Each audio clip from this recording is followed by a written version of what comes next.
कुटीर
भरे भरे उदर विष को धावत भरे भरे विष को धावत जैसे सूकर ग्रामी हो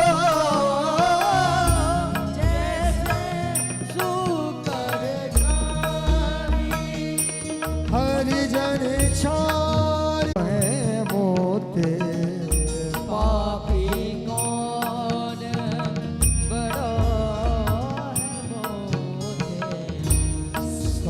पति तने में दामी हो सब पति तने में दामी हो सूर्य पतित को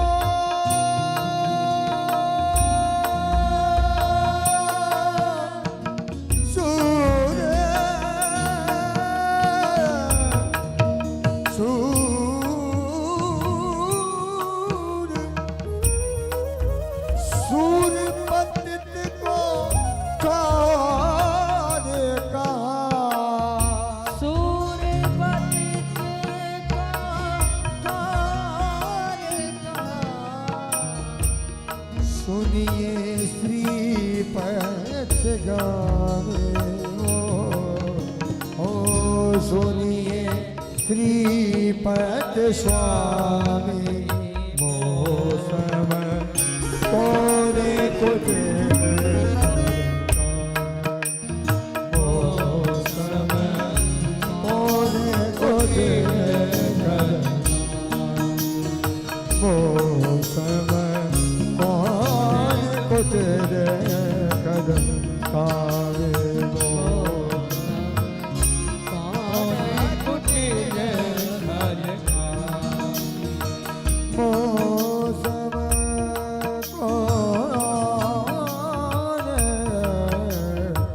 श्री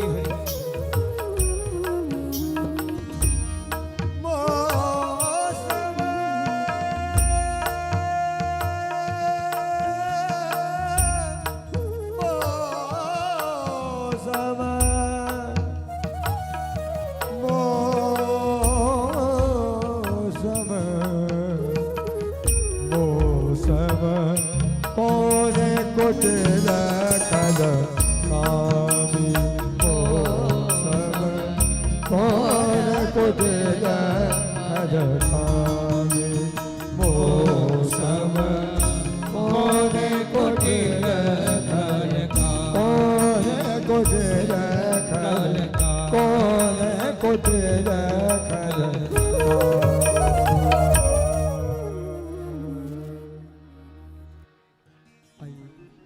सभी भक्त आरती के लिए अपने अपने स्थान पर खड़े हो जाएं।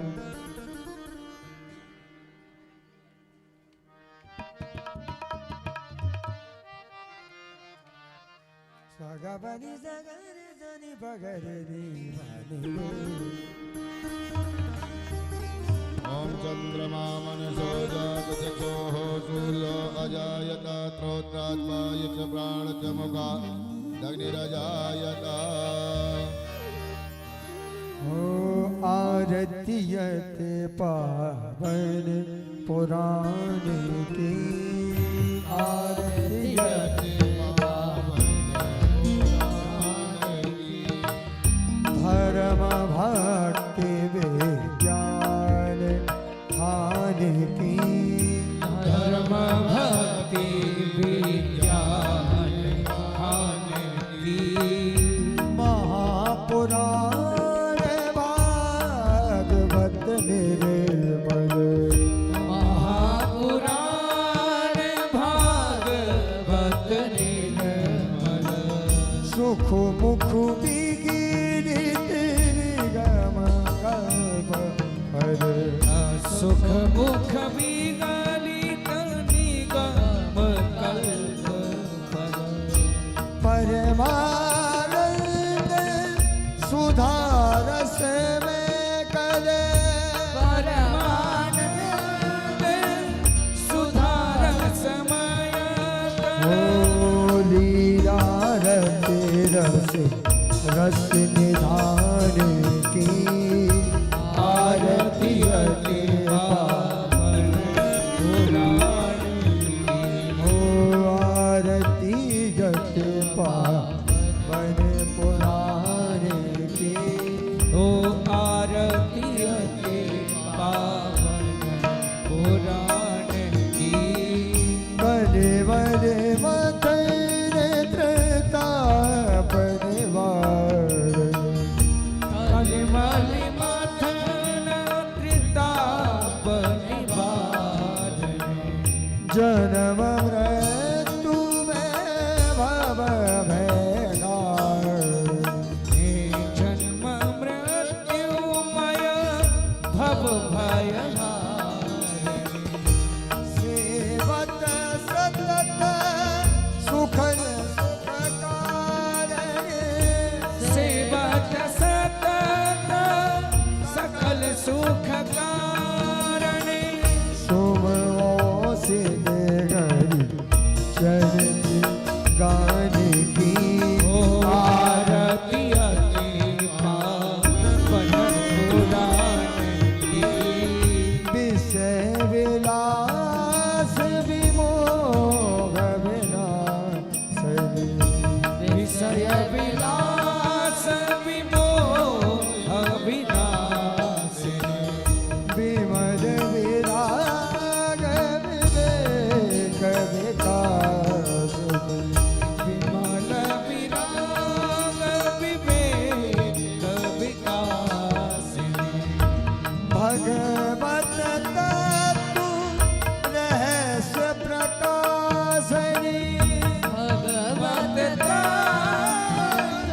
रहस्य प्रकाशनी ओ परम ज्योति परमात्म ज्ञान की ओ आरती अति पावन पुराण की परमहंस मुनि मन उल्लास परमहंस मुनि मन उल्लास रस के हृदय रस रास विलास रस रसिक हृदय रस दास विलासन भोक्ति मुक्ति रस प्रेम सुदासन मुक्ति मुक्ति रति प्रेम सुदासन ओ कथा प्रिय सुजाने की आरती अति पावन पुराण की कर्म भक्त विद्या दिखाने की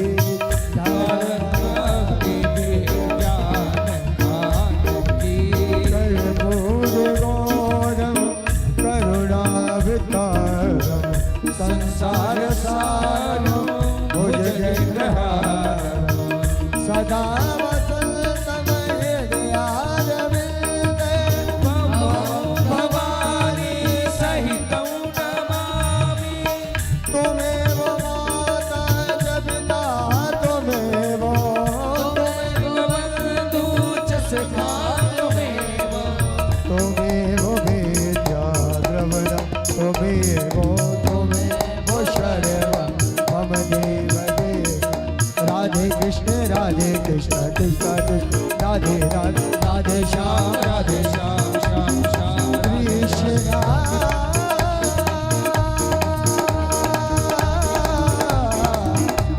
राधे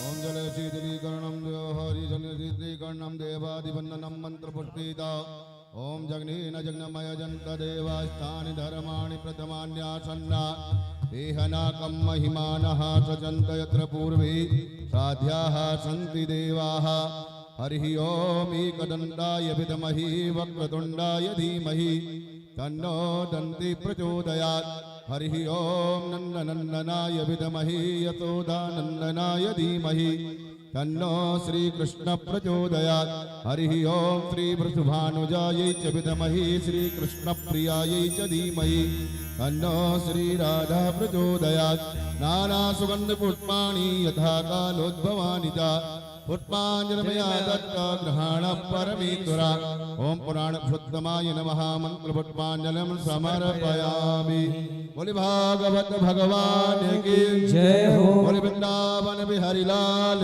की जय हो बोले व्यास जी महाराज की जय हो बोले सुदेव जी महाराज की जय हो रत्न सनातन धर्म की जय हो जय जय श्री राधे जय जय श्री राधे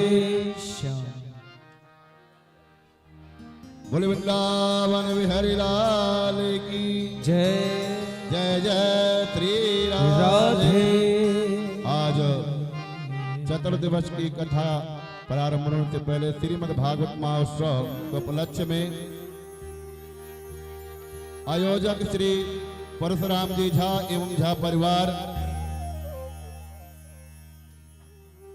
व्यास मंच पर विराजमान प्रातः स्मरणीय परम पूज्य वैष्णव कुलभूषण महामंडलेश्वर श्री किशोरी शरण जी महाराज के चरणों में बार बार वंदन। महाराज जी के द्वारा वृंदावन धाम में सेवा प्रकल्प चलाए जा रहे हैं, कई अनेकों सेवा प्रकल्प चलाए जा रहे हैं, जिसमें मिथिला कुंज आश्रम वृंदावन में अखंड युगल नाम संकीर्तन। देखिए कलयुग में नाम की महिमा बताई गई है। कलो केशव कीर्तनाथ कलयुग केवल नाम आधारा और सुमेर सुमेर नर उतर ही पारा। कलयुग में नाम की महिमा और नाम की महिमा अगर देखनी है कि नाम हकीकत है तो जाकर के वृंदावन जाइए और दर्शन करिए मिथिला कुंज आश्रम के। आज भी 31 वर्ष से मिथिला कुंज आश्रम में युगल नाम संकीर्तन 24 घंटा हो रहा है। 31 वर्ष हो गए। तो जो भी नाम भगवान से जुड़ना चाहे कि हमारे नाम की भी कीर्तन हो सके, देखिए आप अष्टायाम कीर्तन कराते हैं, अपने घर में कितना खर्चा करते हैं, बहुत सा खर्चा हो जाता है, लेकिन महाराज श्री जी ने बहुत कम सेवा में एक दिन का कीर्तन जो कराना चाहिए या अपना जीवन पर्यंत कीर्तन कराना चाहे या एक माह का कीर्तन कराना चाहे तो महाराज जी ने बहुत कम सेवा रखी है। मात्र 1500 रुपए में एक दिन की से कीर्तन आपका होगा, आपके नाम से या अपने पितरों के नाम से या अपने बच्चे की जन्म गांठ के नाम से या शादी वर्षगांठ की गांठ के नाम से किसी भी उपलक्ष्य में आप कीर्तन एक दिन का 1500 रुपए और एक महीने का कीर्तन अगर आप कराना चाहें कि हमारे नाम से एक माह का कीर्तन मिथिला कुंज आश्रम वृंदावन में हो तो उसके लिए 15,000 रुपए आपको देना पड़ेगा। और आजीवन सदस्य कि मिथिला कुंज आश्रम में हमारे नाम से जीवनों पर्यंत तक कीर्तन चलता रहे और एक संत का भोजन चलता रहे तो उसके लिए आपको 21,000 रुपए दे करके मिथिला कुंज आश्रम का सदस्य बनना पड़ेगा। और यहाँ से आपको व्यास मंच से मिथिला कुंज आश्रम का प्रमाण पत्र भी आपको मिलेगा। जब कभी भी आप मिथिला कुंज आश्रम जाएंगे तो आपको 3 दिन की रहने की व्यवस्था, भोजन की व्यवस्था और घुमाने की व्यवस्था मिथिला कुंज आश्रम करेगा। तो 21,000 रुपए दे सेवा दे करके आप मिथिला कुंज का सदस्य बन सकते हैं। और एक सेवा प्रकल्प और है जो महाराज श्री ने संकल्प लिया है कि विश्व में देखिए मंदिर, देवी देवताओं के मंदिर बहुत हैं, लेकिन आज तक आपने कहीं इतने दिन गए लेकिन भागवत मंदिर का भी आपने दर्शन नहीं किया जिसमें 18,000 श्लोक शिलालेखन होगा। वह मिथिला कुंज आश्रम में उसका निर्माण कार्य चल रहा है भागवत मंदिर का। तो जो भी भागवत मंदिर में सेवा प्रदान करना चाहे ये YouTube के चैनल के माध्यम से बहुत सी सेवा आ भी रही है मिथिला कुंज YouTube चैनल माध्यम से। और यहाँ भी जो भी सेवा प्रदान करना चाहे एक ईंट की सेवा मात्र 1100 रुपए और एक श्लोक की सेवा 5100 रुपए रखी गई है। तो जो भी सेवा देना चाहे हमारे मिथिला कुंज YouTube के चैनल के माध्यम से संस्था का अकाउंट नंबर चल रहा है या फोन नंबर चल रहा है, संपर्क भी कर सकते हैं और अपनी सेवा प्रदान भेज सकते हैं। आइए चतुर्दिवस की कथा में प्रवेश करने से पहले महाराज जी से प्रार्थना करेंगे कि चतुर्दिवस की कथा सुनाकर हमें कृतार्थ करें। जय जय श्री राधे।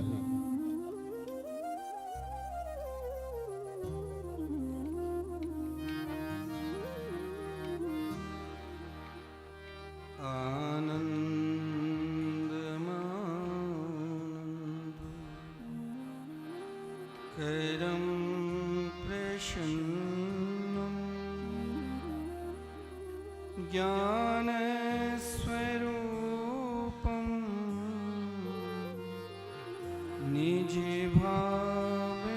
निजभावयुक्तं योगीन्द्रमीड्यं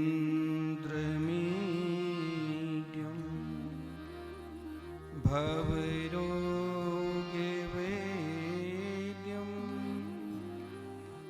श्रीमद्गुरुं अहं स्मरामि।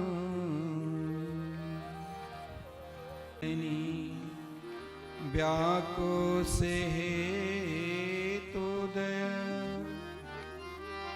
सुस्माकं कुरुतां भवाति शमनं निम्बार्कनामानि।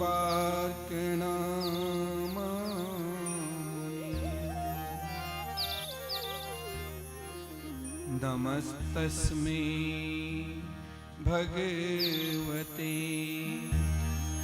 कृष्णाय कुण्ठमेधसे राधाधरे सुधा सिंधो नमो नित्ये बिहारिणे। वाञ्छा कल्पतरुभ्यश्च कृपा सिन्धुभ्यैव च पतितानां पावनेभ्यो वैष्णवेभ्यो नमो नमः। आइए हम सब मिलकर भगवान के 2 मिनट स्मरण करें, तत्पश्चात कथामृत का रसास्वादन करें। राधे कृष्ण कृष्ण कृष्ण राधे राधे राधे श्याम श्याम श्याम राधे राधे राधे कृष्ण कृष्ण कृष्ण राधे राधे राधे श्याम श्याम श्याम राधे राधे राधे कृष्ण कृष्ण कृष्ण राधे राधे राधे श्याम श्याम श्याम राधे राधे ओ राधे कृष्ण कृष्ण कृष्ण राधे राधे राधे श्याम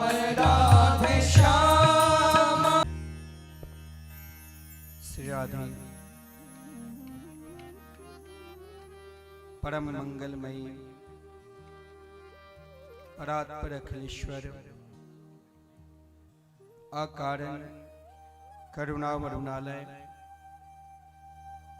भक्तवांछित कल्पतरु श्री नंद नंदन श्री श्याम सुंदर के वांगमयी प्रतिमूर्ति श्रीमद्भागवत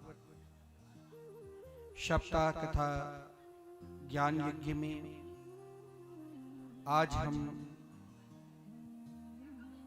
समस्त भागवत प्रेमी श्रोता समाज जो भागवत पंडाल में विराजमान होकर कथामृत का रसास्वादन कर रहे हैं या ध्वनि यंत्र के माध्यम से अपने घर पे बैठकर कथामृत का रसास्वादन कर रहे हैं या मिथिला कुंज यूट्यूब चैनल के माध्यम से कथा मृत का रसास्वादन कर रहे हैं।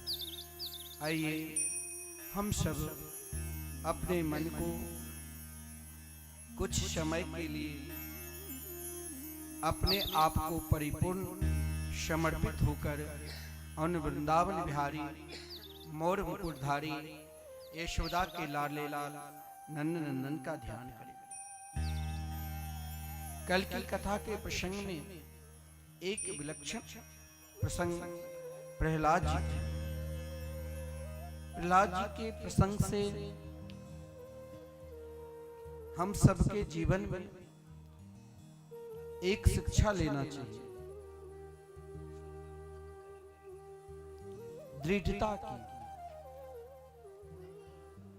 दृढ़ता की शिक्षा प्रहलाद से लेना चाहिए। दृढ़ता यानी विश्वास की शिक्षा। चाहे हम जिस लक्ष्य को लेकर, जैसे आज के दिन बहुत महत्वपूर्ण दिन है, आज हम सबके लिए दो उत्सव बड़ा विलक्षण है।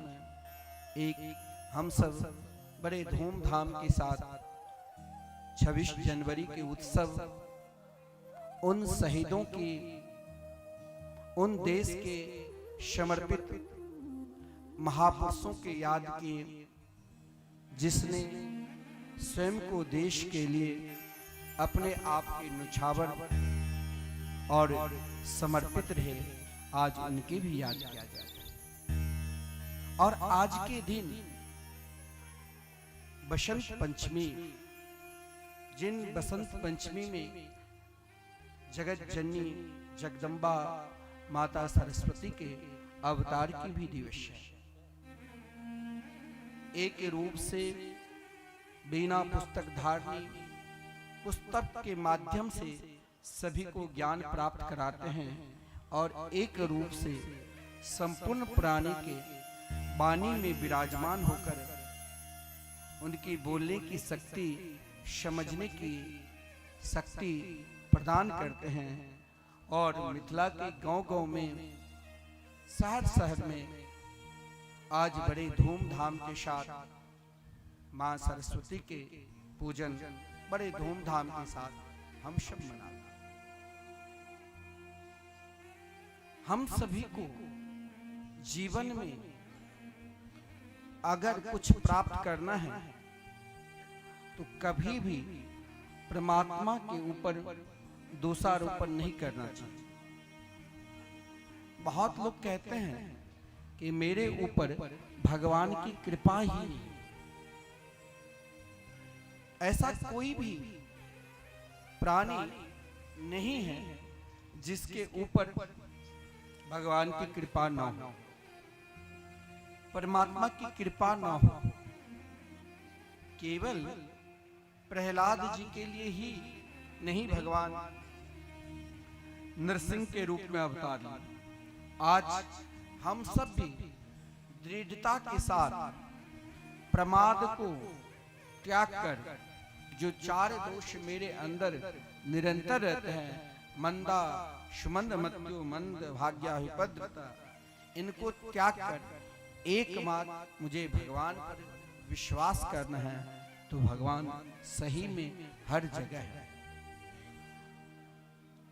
एक दृढ़ता रखना चाहिए। जिस कार्य पे हम आगे बढ़ रहे हैं सफलता अवश्य मिलेगी। लेकिन भगवान कितने दयालु हैं।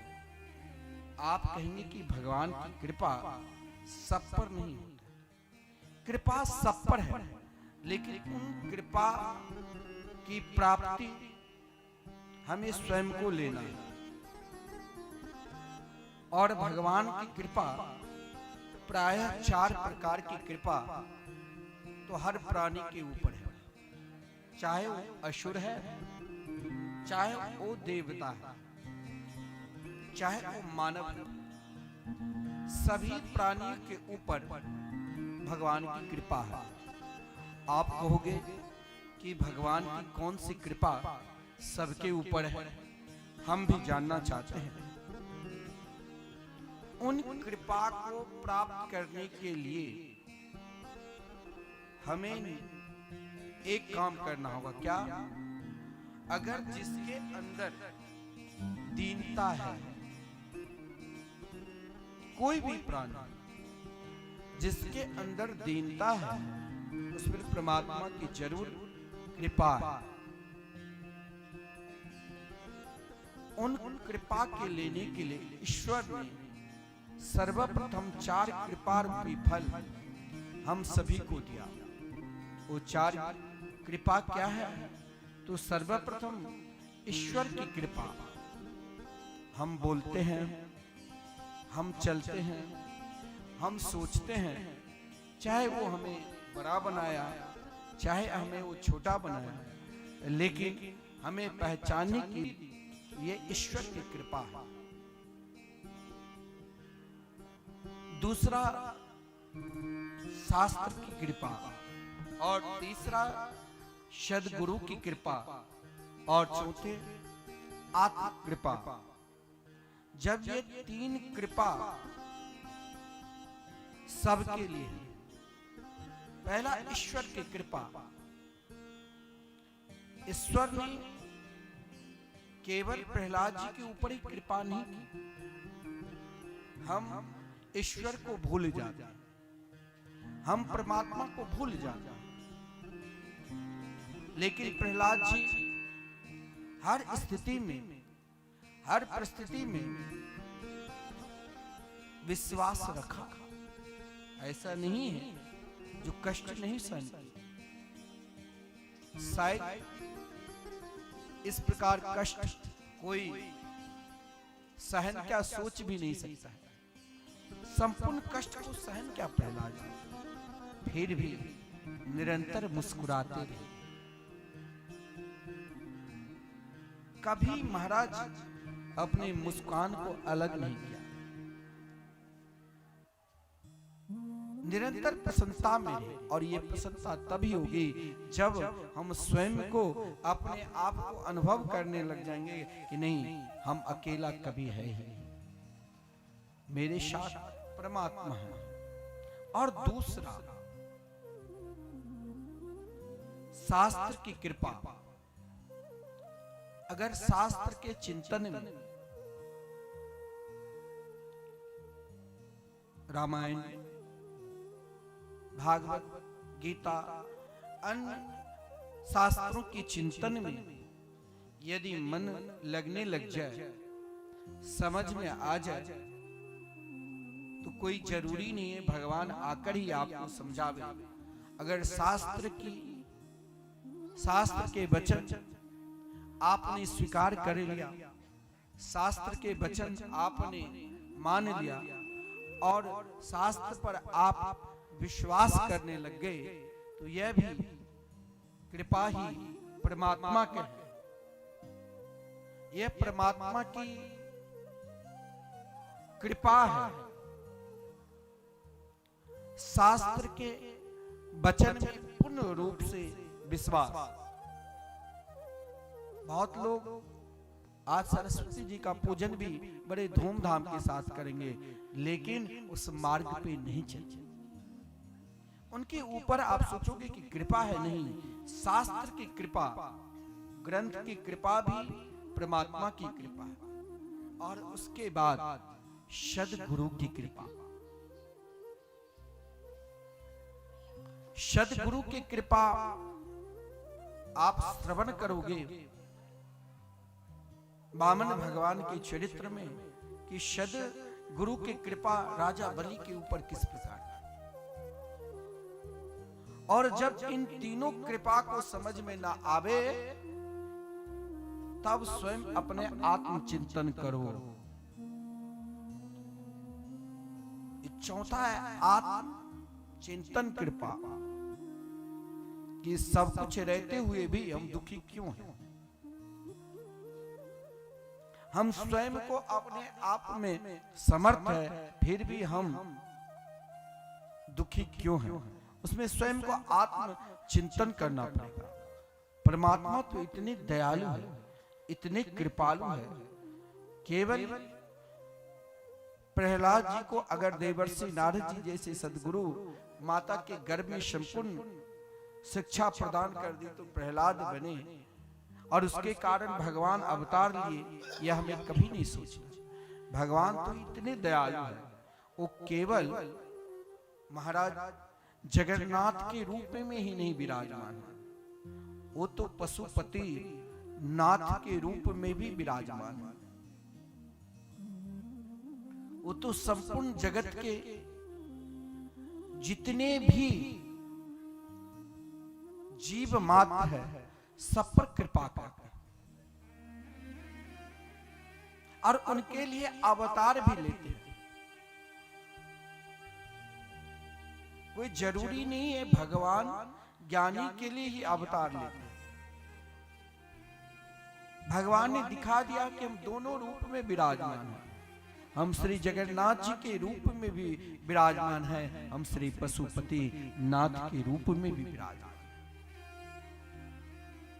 और आदरणीय श्रीमान सुखदेव जी ने कहा, गजेंद्र चरित्र के विषय में समझाया। आसिते गिरि बरो राजन त्रिकूट इति विश्रुत चिरोदेना वृत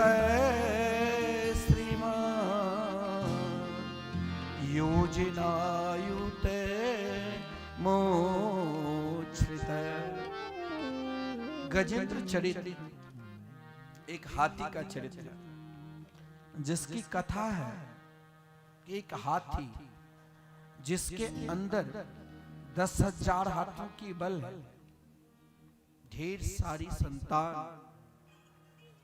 बहुत ढेर सारी पत्नी, और गजेंद्र के नाम से विभूषित होने वाले समर्थशाली थे। जिस पर्वत पर निवास करता था, वहां 3 कंदरा थे और उन कंदराओं में प्रवेश होकर सोचता था कि हमसे श्रेष्ठ और बलशाली कोई नहीं। वही हाथी जब जल में क्रीड़ा कर रहे थे, खेल रहे थे, तो ग्राह ने चरण पकड़ा और हाथी की शक्ति जाने लग गई। तो वो हाथी पुकारा संतान को, संतान छोड़ दिया, पुकारा अपने भाई बंधुओं को, सब छोड़ दिया, पत्नी को भी पुकारा, वो भी छोड़ दिया। अंत में भगवान को जब पुकारे तो भगवान ने उनको दर्शन दिया। एक गजेंद्र चरित्र है और उनके लिए भगवान हरि का अवतार था। लेकिन इस कथा का महत्व बड़ा विलक्षण है। ये हाथी कौन है और हाथी जिस पर्वत पर रहता था वो पर्वत कहां है? वो पर्वत क्या है? ढेर सारी संतान भी है, पत्नी भी है, प्रभाव भी कम नहीं है। लेकिन जब सब छोड़ दिया, ऐसा है जो आपके जीवन में सब छोड़ दे तो आप भगवान के शरण में जा सकते हैं। अभी तक उतना पुण्य ही नहीं है जो सब छोड़ दिया, तब भी हम संघर्ष कर रहते हैं कि भाई हो जाएगा, समय आएगा तो सब कुछ हो जाएगा। लेकिन हम भगवान की शरण में नहीं जाते। और एक सबसे अधिक मोटी बुद्धि किसी के होती है तो हाथी के अंदर, और फिर वो भगवान को स्वयं को प्राप्त कर लिया, जिसके लिए भगवान हरि अवतार धारण कर गजेंद्र की रक्षा की। परंतु ये कब हुआ? हाथी यानी हम सब जीवात्मा ही हाथी है। हाथी जिस पर्वत पर आता तो विशाल है, एक शरीर एक प्रकार की पर्वत है, और जिसमें 3 कूट जो है वो इतना प्रबल है। उन 3 कूट के अंदर इतनी प्रबलता है, भाई भाई, पिता पुत्र, सगे संबंधी, पति पत्नी, उनमें अंधविश्वास हो जाता है या विश्वास हो जाता है, आज तक कोई समझ ही नहीं पाया कौन सा कूट है। काम, क्रोध और लोभ। कामना हाथी की ढेर सारी संतान और 50 पत्नियां, ये क्या है? मन की वृत्तियां, मन की इच्छा 1-2 नहीं है। जो करोड़पति लाखपति है वो करोड़पति होने की इच्छा कर, इस प्रकार इच्छा की अंत ही नहीं। मन की वृत्तियां की कोई अंत ही नहीं है। चाहे वो गृहस्थ है, चाहे वो सन्यासी है, चाहे वो वैरागी है, चाहे तपस्वी है, सबकी वृत्तियां अपने आप में, कोई प्रतिष्ठा के लिए, कोई धन के लिए, कोई पुजाने के लिए, सबकी वृत्तियां अपने आप भाग। परमात्मा निकट है, परमात्मा समझा रहे हैं, तुम जिस वृत्तियां में स्वयं को खो चुके हो, यह इच्छा, ये कामना, एक दिन ऐसा समय आएगा जो जहां जिस समय इस शरीर से प्राण निकल जाएगा, समस्त वृत्तियां वहीं रुक जाएंगी। अनेक कामना, उन हाथी जब उस पर्वत के एक कंदरा में प्रवेश करता था तो उसे लगता था कि दुनिया कुछ है ही नहीं, बस इस कंदरा में स्वयं को मस्त रहता था। सामने वाले उनके प्रभाव को देखकर उनकी जय जयकार करते थे। महाराज आप बहुत प्रतिष्ठावान हैं, आप बहुत धन्यवान हैं। उस जयकार को सुनकर वो हाथी मोहित हो जाता था। मोहित इस प्रकार जो उस कामना में पता ही नहीं चलता था कि कब समय आया और कब निकल गया। और वो कंदरा के दूसरे कंदरा में प्रवेश करने से पहले अगर उनकी जयकार नहीं होता तो क्रोध आ जाता, और उनकी वृत्तियां, इच्छा की तो अंत ही नहीं है, जिस कारण समय जा रहा था उसे पता। हम जानते हैं रात्रि के बाद प्रातः काल होगा, प्रातः के काल के बाद संध्या है, लेकिन हमारी इच्छा वृत्ति उन हाथी की तरह हो गया, जिस प्रभाव के कारण हाथी स्वयं को भूल गया और उस पर्वत पर बड़े आनंद के साथ घूमता था। पर्वत यानी संसार है। संसार में हम किसी गांव में, किसी शहर में, कहीं भी किसी स्थान में हम स्वयं को, अपने आप को, अपनी जीविका के लिए, अपनी कामना के लिए, अपनी इच्छा के लिए हम वहीं पर रुक जाते हैं। कहीं अच्छा भी लगता है तो मन में इच्छा होती है कि थोड़ी देर बैठे। हाथी को भी प्रिय लगा क्या? उस सरोवर की जल। सरोवर में जब प्रवेश किया तो अपनी इच्छा और वृत्ति को भी उन सरोवर में ले लिया। ढेर सारे पुत्र पुत्री, पत्नी सब एक दूसरे के ऊपर जल छिड़का। हम सब की ये एक प्रकार की गति है। हम भी समझ नहीं पाते हैं कौन मेरा है और कौन पराया है, लेकिन काल, जो ग्राह रूपी काल है, वो बिल्कुल समझाता है ना तुम किसी के हो और ना जितने भी सब है वो भी ना तेरा है। तुम भगवान के हो और भगवान तेरा है। हम काल को धक्का दे देते हैं। उन हाथी ने उनका ग्राह से 1-2 दिन नहीं युद्ध किया, बरसों युद्ध करता चला। कभी ग्राह हाथी को खींचते खींचते बीच सरोवर में ला देता था, तो कभी हाथी भी अपने बल के प्रभाव से खींचकर ग्राह को किनारे ले आया। दोनों लड़ रहा है। हम भी स्वयं को अपने आप से लड़ रहे हैं। सभी को ये पता है एक दिन न एक दिन काल अपना मुख का ग्रास बनाएगा। फिर भी जो मेरे अंदर इच्छा है, जो मेरे अंदर कामना है, जो मेरे अंदर अनेक प्रकार की वृत्तियां हैं, वो हमें परमात्मा के निकट नहीं जाने देते। चाहे हम जानते हैं, चाहे हम समझते हैं कि मरना पड़ेगा, लेकिन काल की चेतावनी भी बड़ी धीरे धीरे, प्रारंभ से अनेक स्थान पर चेतावनी देते। कभी महाराज पैर काम नहीं करते हैं, घुटने में तकलीफ, कभी कमर में तकलीफ, कभी आंख से दिखाई नहीं देते हैं, कभी हम जो भोजन कर रहे थे, आजकल तो सब भोजन से ही परहेज करने लग गया, कम खाते हैं, ज्यादा मसालादार तेल का भोजन नहीं करते, फिर भी बीमार हो। एक वृत्तियां है, ये भी एक कामना है। अब उन हाथी ने देख लिया कि अब लगता है मेरी शक्ति है ही नहीं, हम अब इससे लड़ नहीं सकते।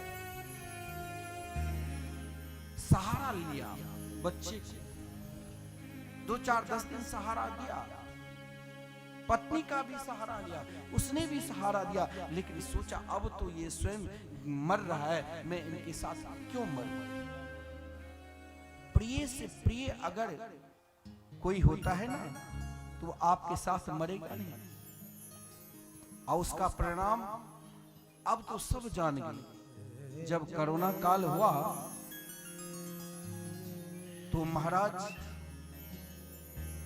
जो भी प्राणी उस बीमार से ग्रस्त था, पति पत्नी को नहीं निकट, पति पत्नी को निकट नहीं, पुत्र पिता के निकट नहीं, पिता पुत्र के निकट नहीं, सब दूर रहता था, संबंध केवल शरीर तक।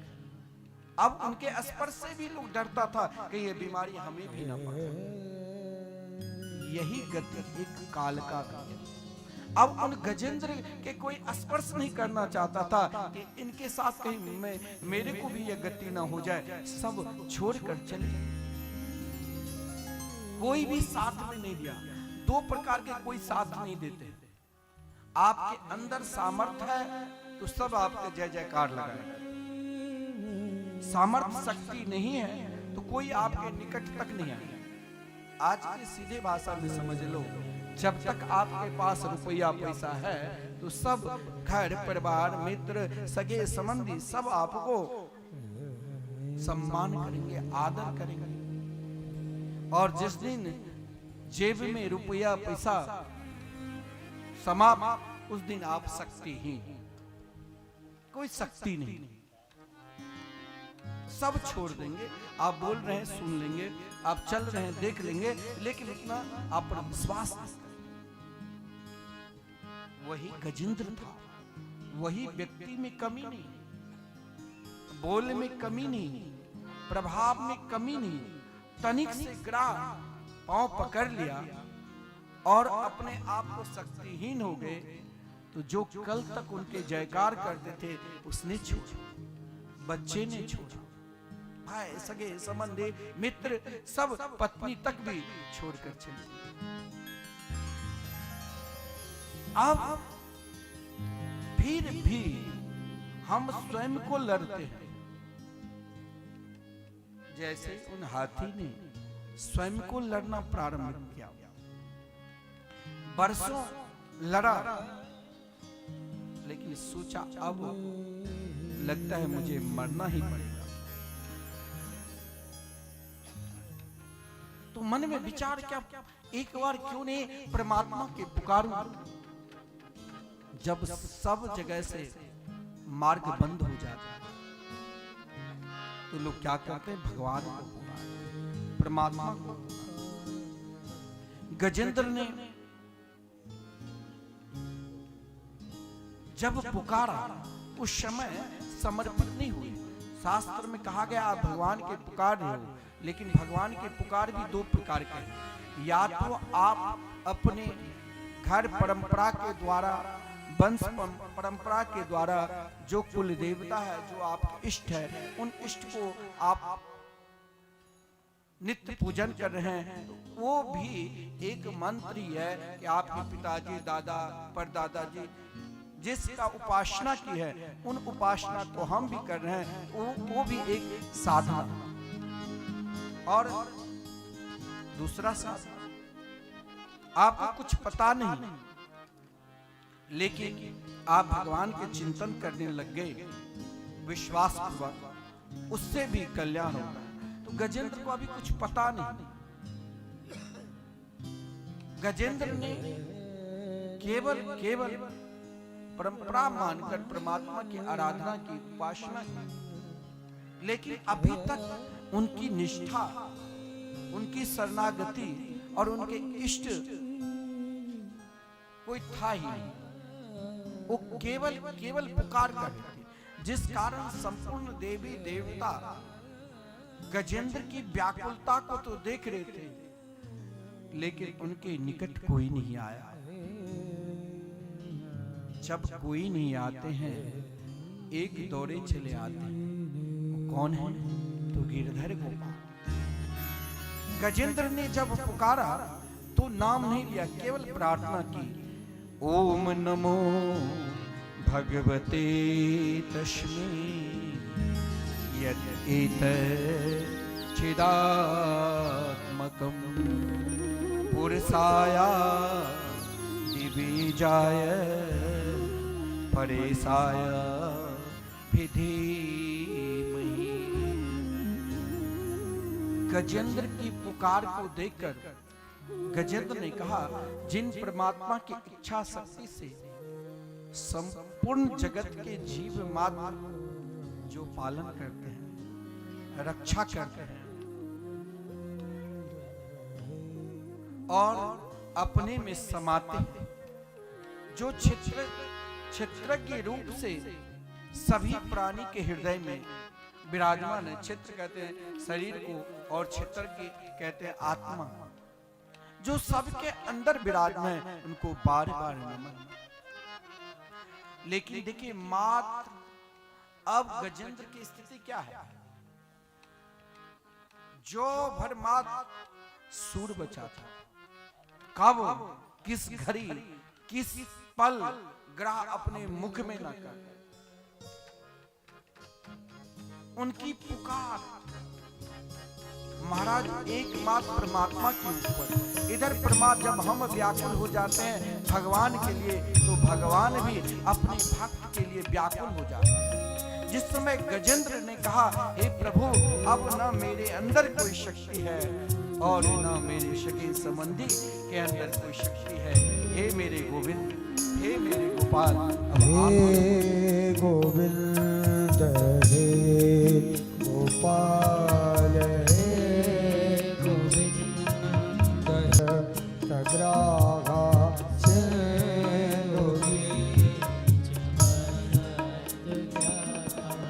शरण पकड़ पछाड़े हे गोविंद हे गोपाल हे गोविंद हे गोपाल।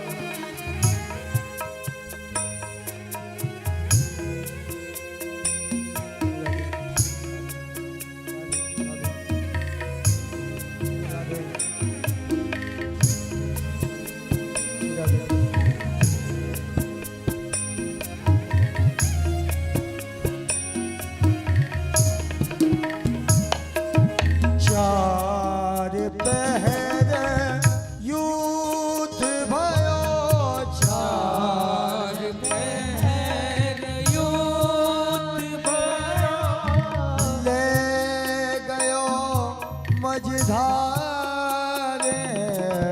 ले गयो मझधारे, नाक कान डूबन लागे,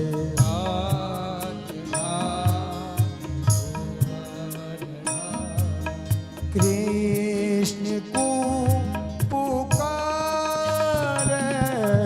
हे गोविंद हे गोपाल हे गोविंद हे गोपाल। अब तो जीवन आए गोविंद द्वारिका में साथ गयो, द्वारिका में साथ गयो, सोर भयो भारी, सोर भयो भारी, शंख चक्र गदा पदम रे, शंख चक्र गदा गरुड़ रे सिधारे हे गोविंद हे गोपाल। अब तो जीवन हारे हे गोविंद हे गोपाल। सूर्य कने श्याम सुंदर, सूर्य कने श्याम सुंदर, सागमदनि दनि दमा पद कर सरे रे दनि रे गमदनि दनि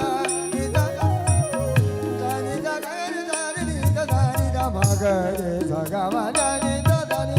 सूर्य कने श्याम सुंदर, सूर्य कहे श्याम सुंदर, हम आसरे तिहारे, हम आसरे तिहारे, अब की बेर पार करो, अब की बेर पार करो। नंद के दुलारे हे गोविंद हे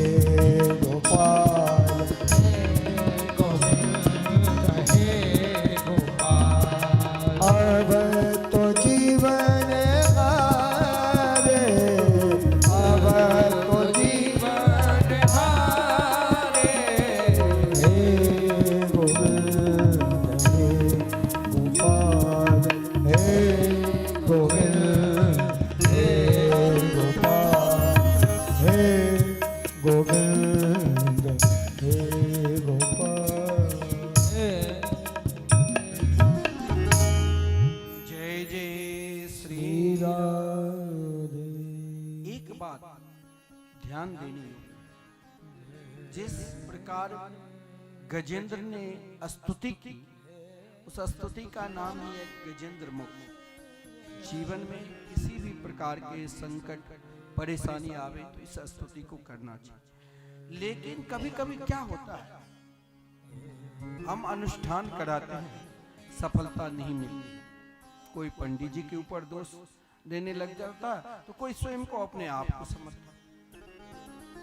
हम कोई कार्य करते हैं बहुत लगन के साथ, लेकिन इन कार्य में भी सफलता नहीं होती, तो हम जो बहुत निकट है उसके ऊपर दोषारोपण करने लग जाते हैं, या हम स्वयं को अपने आप पर दोषारोपण करने लग जाते हैं। यही भाव उन गजेंद्र के अंदर भी हो गया कि लगता है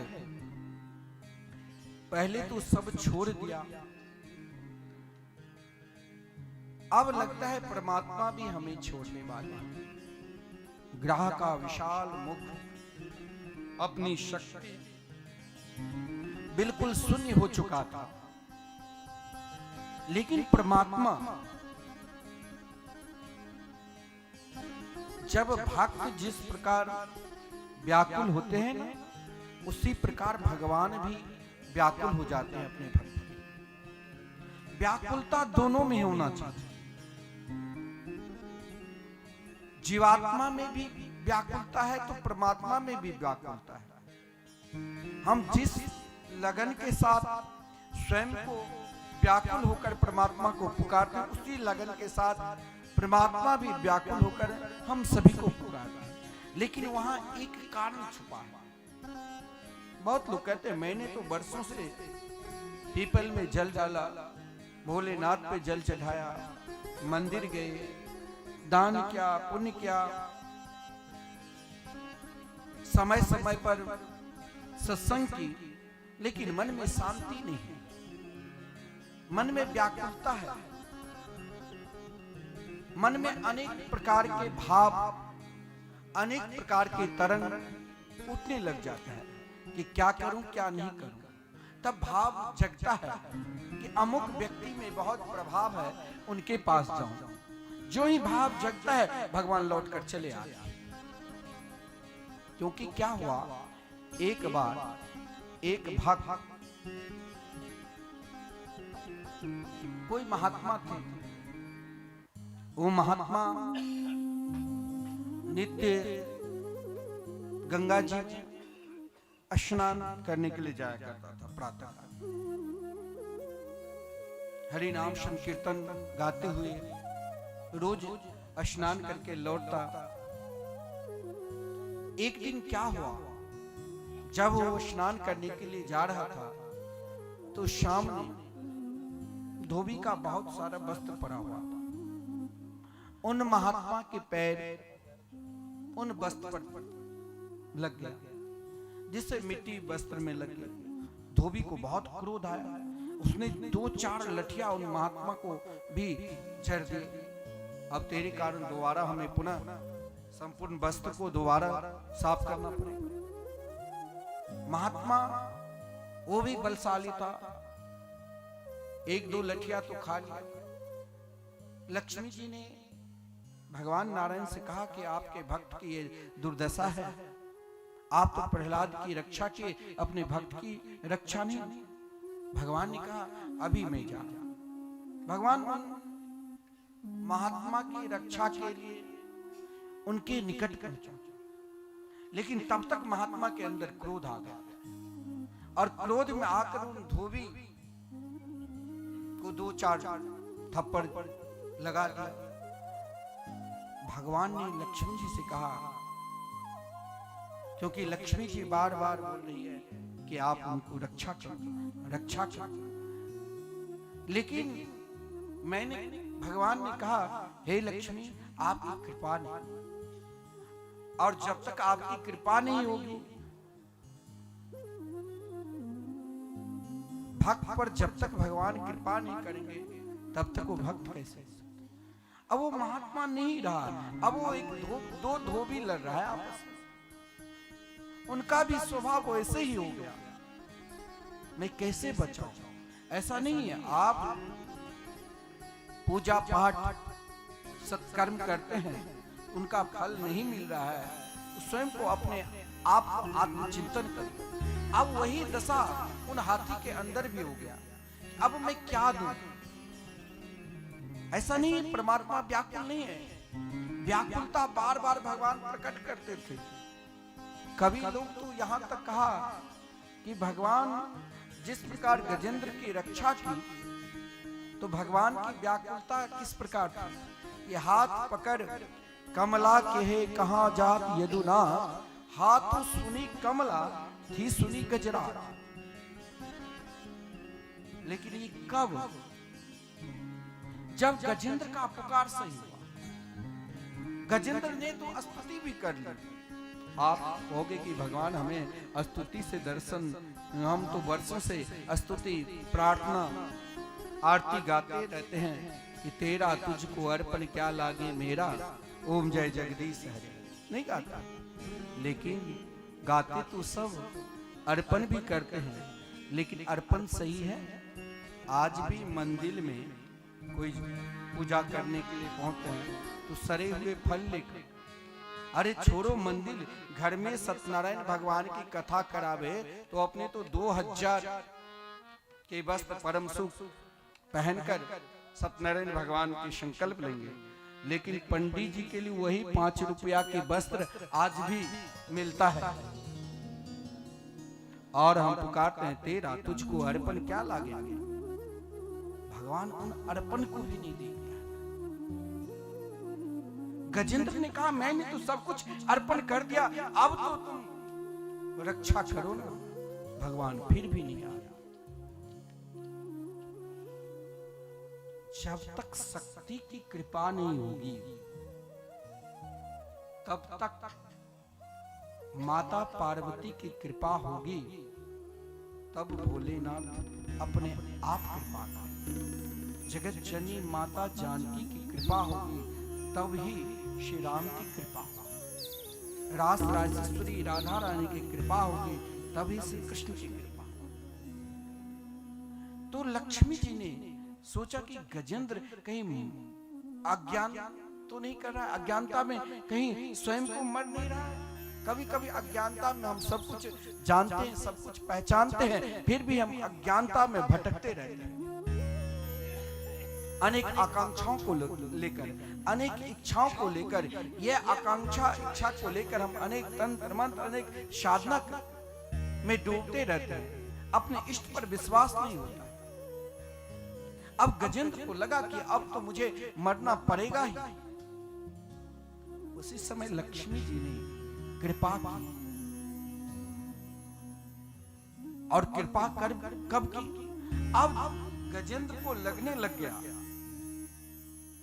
भगवान ने वस्त्र के अवतार तब धारण किया जब तक द्रौपदी के अंदर कहीं से भी, चाहे अपने बल का अभिमान, चाहे सगे संबंधी का अभिमान, चाहे अपने गुरुजनों की अभिमान था, तब तक भगवान नहीं द्रौपदी की रक्षा। द्रौपदी को लगा कि दुशासन क्या बिगाड़, यहाँ 5 पांडव, स्वयं द्रोणाचार्य, कृपाचार्य, पितामह भीष्म जैसे ज्ञानी भी है, भक्त भी वहां पर ज्ञानी भी थे, भक्त भी थे और बलशाली भी थे। द्रौपदी को लगा, सबसे प्रार्थना की कि रक्षा करो, कोई नहीं रक्षा नहीं किया। स्वयं अपने बल पर भी अभिमान था,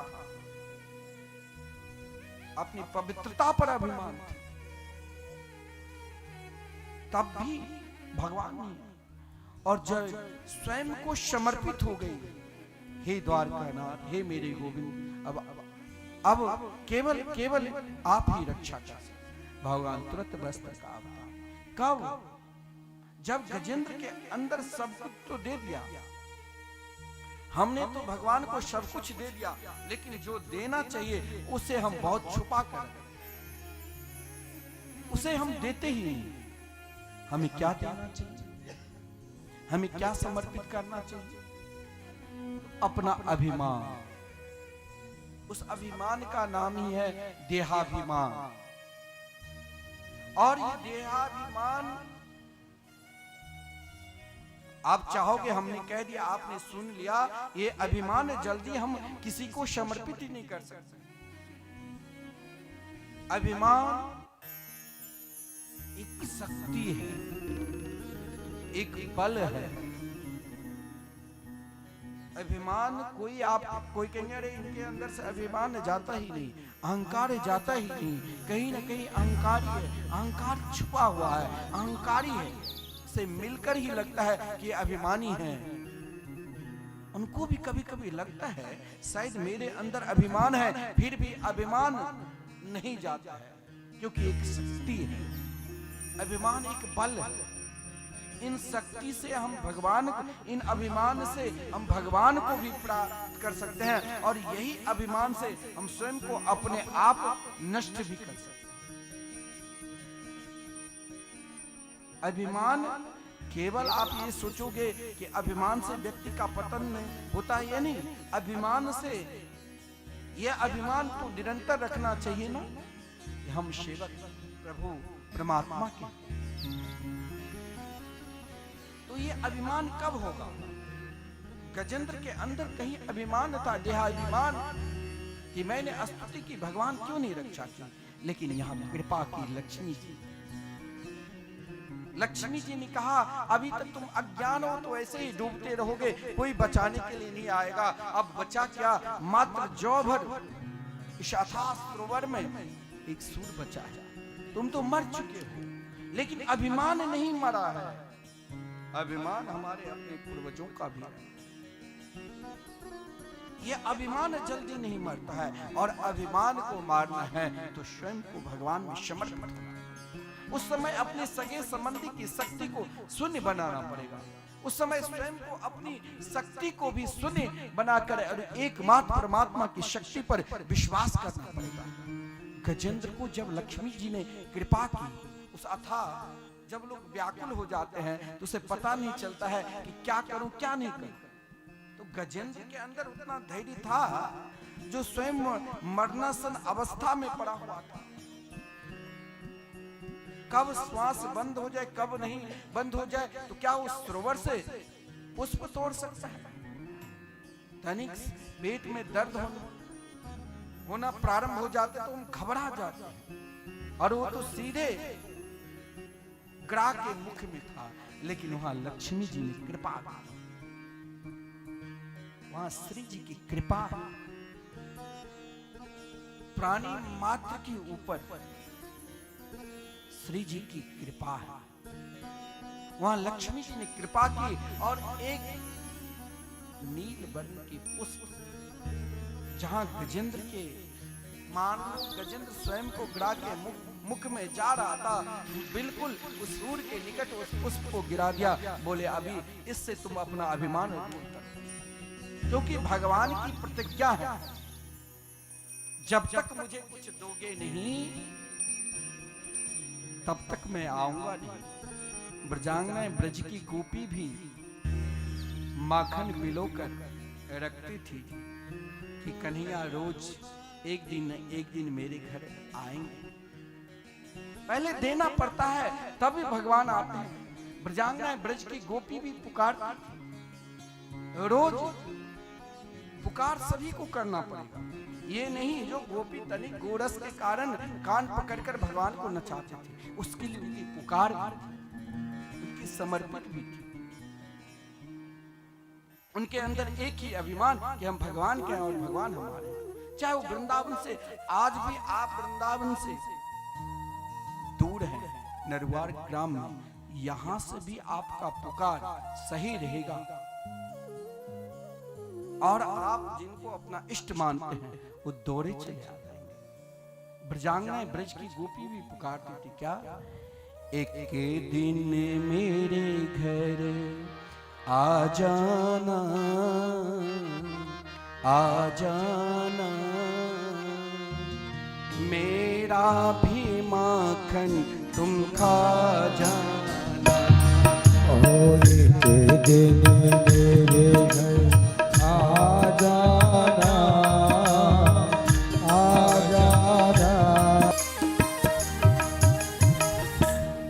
वृंदावन से मेरा घर है बड़ी दूर। ओ वृंदावन से मेरा घर है बड़ी दूर। वृंदावन से मेरा घर है बड़ी दूर। ओ वृंदावन से मेरा घर है बड़ी दूर। फिर भी बंसी वाले तुम आना जरूर। ओ फिर भी बंसी बाजे तुम आना जरूर। सावरी सूरतिया दिखा जाना आ जाना। मेरा दिमाग आ जाना हो मेरा भी माखन खा जाना।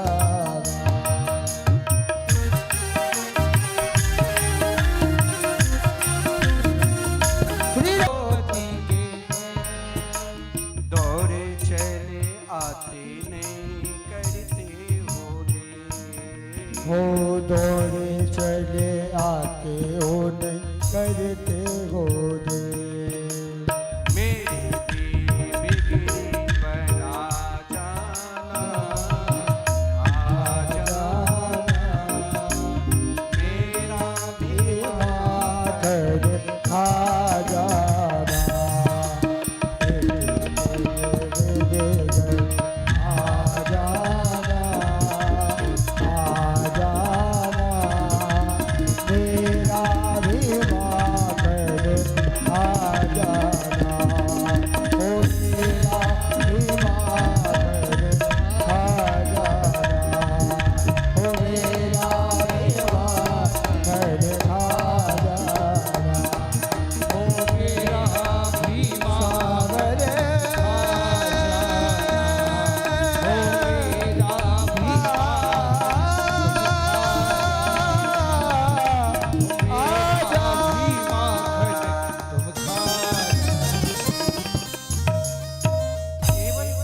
केवल पुकार होना चाहिए।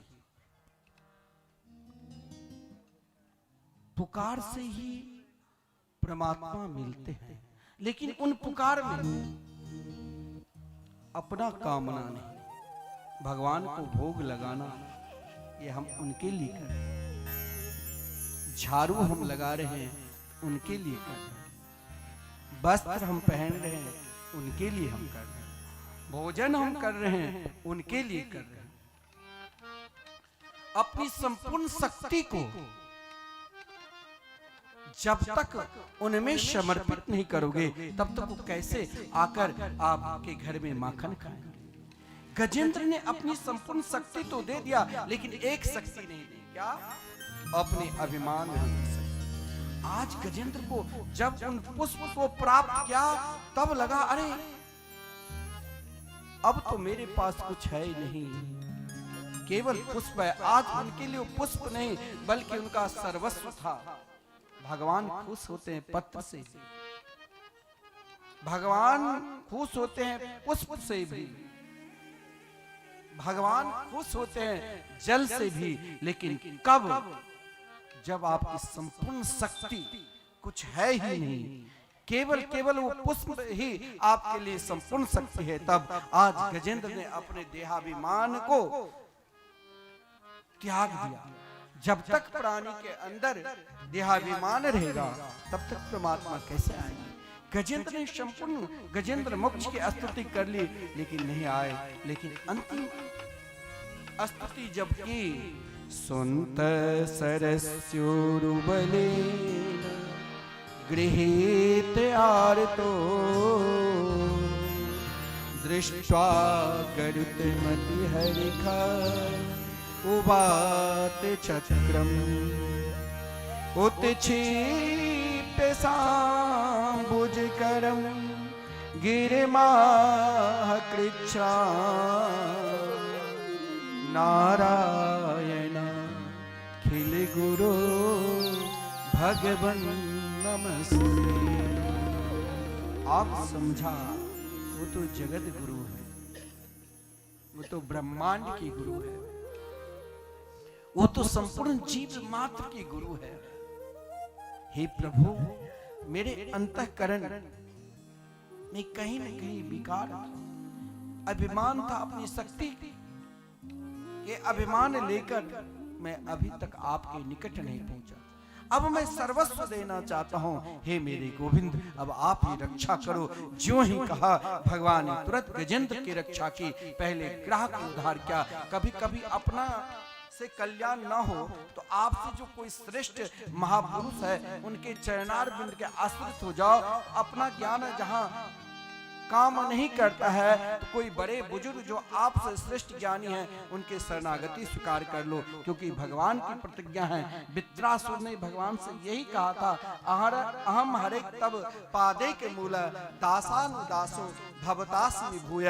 प्रभु, मेरे अंदर अज्ञान है, मैं एक असुर स्वभाव के हूँ, लेकिन मैं चाहता हूँ आपके परम प्रिय जो भक्त है, दास है, उनकी दासत्व बनकर रहूं। इसीलिए भगवान ने, क्योंकि ग्रह ने प्रार्थना नहीं की, लेकिन ग्रह ने एक काम किया, भक्त के चरणार बिंद पकड़ रखे थे।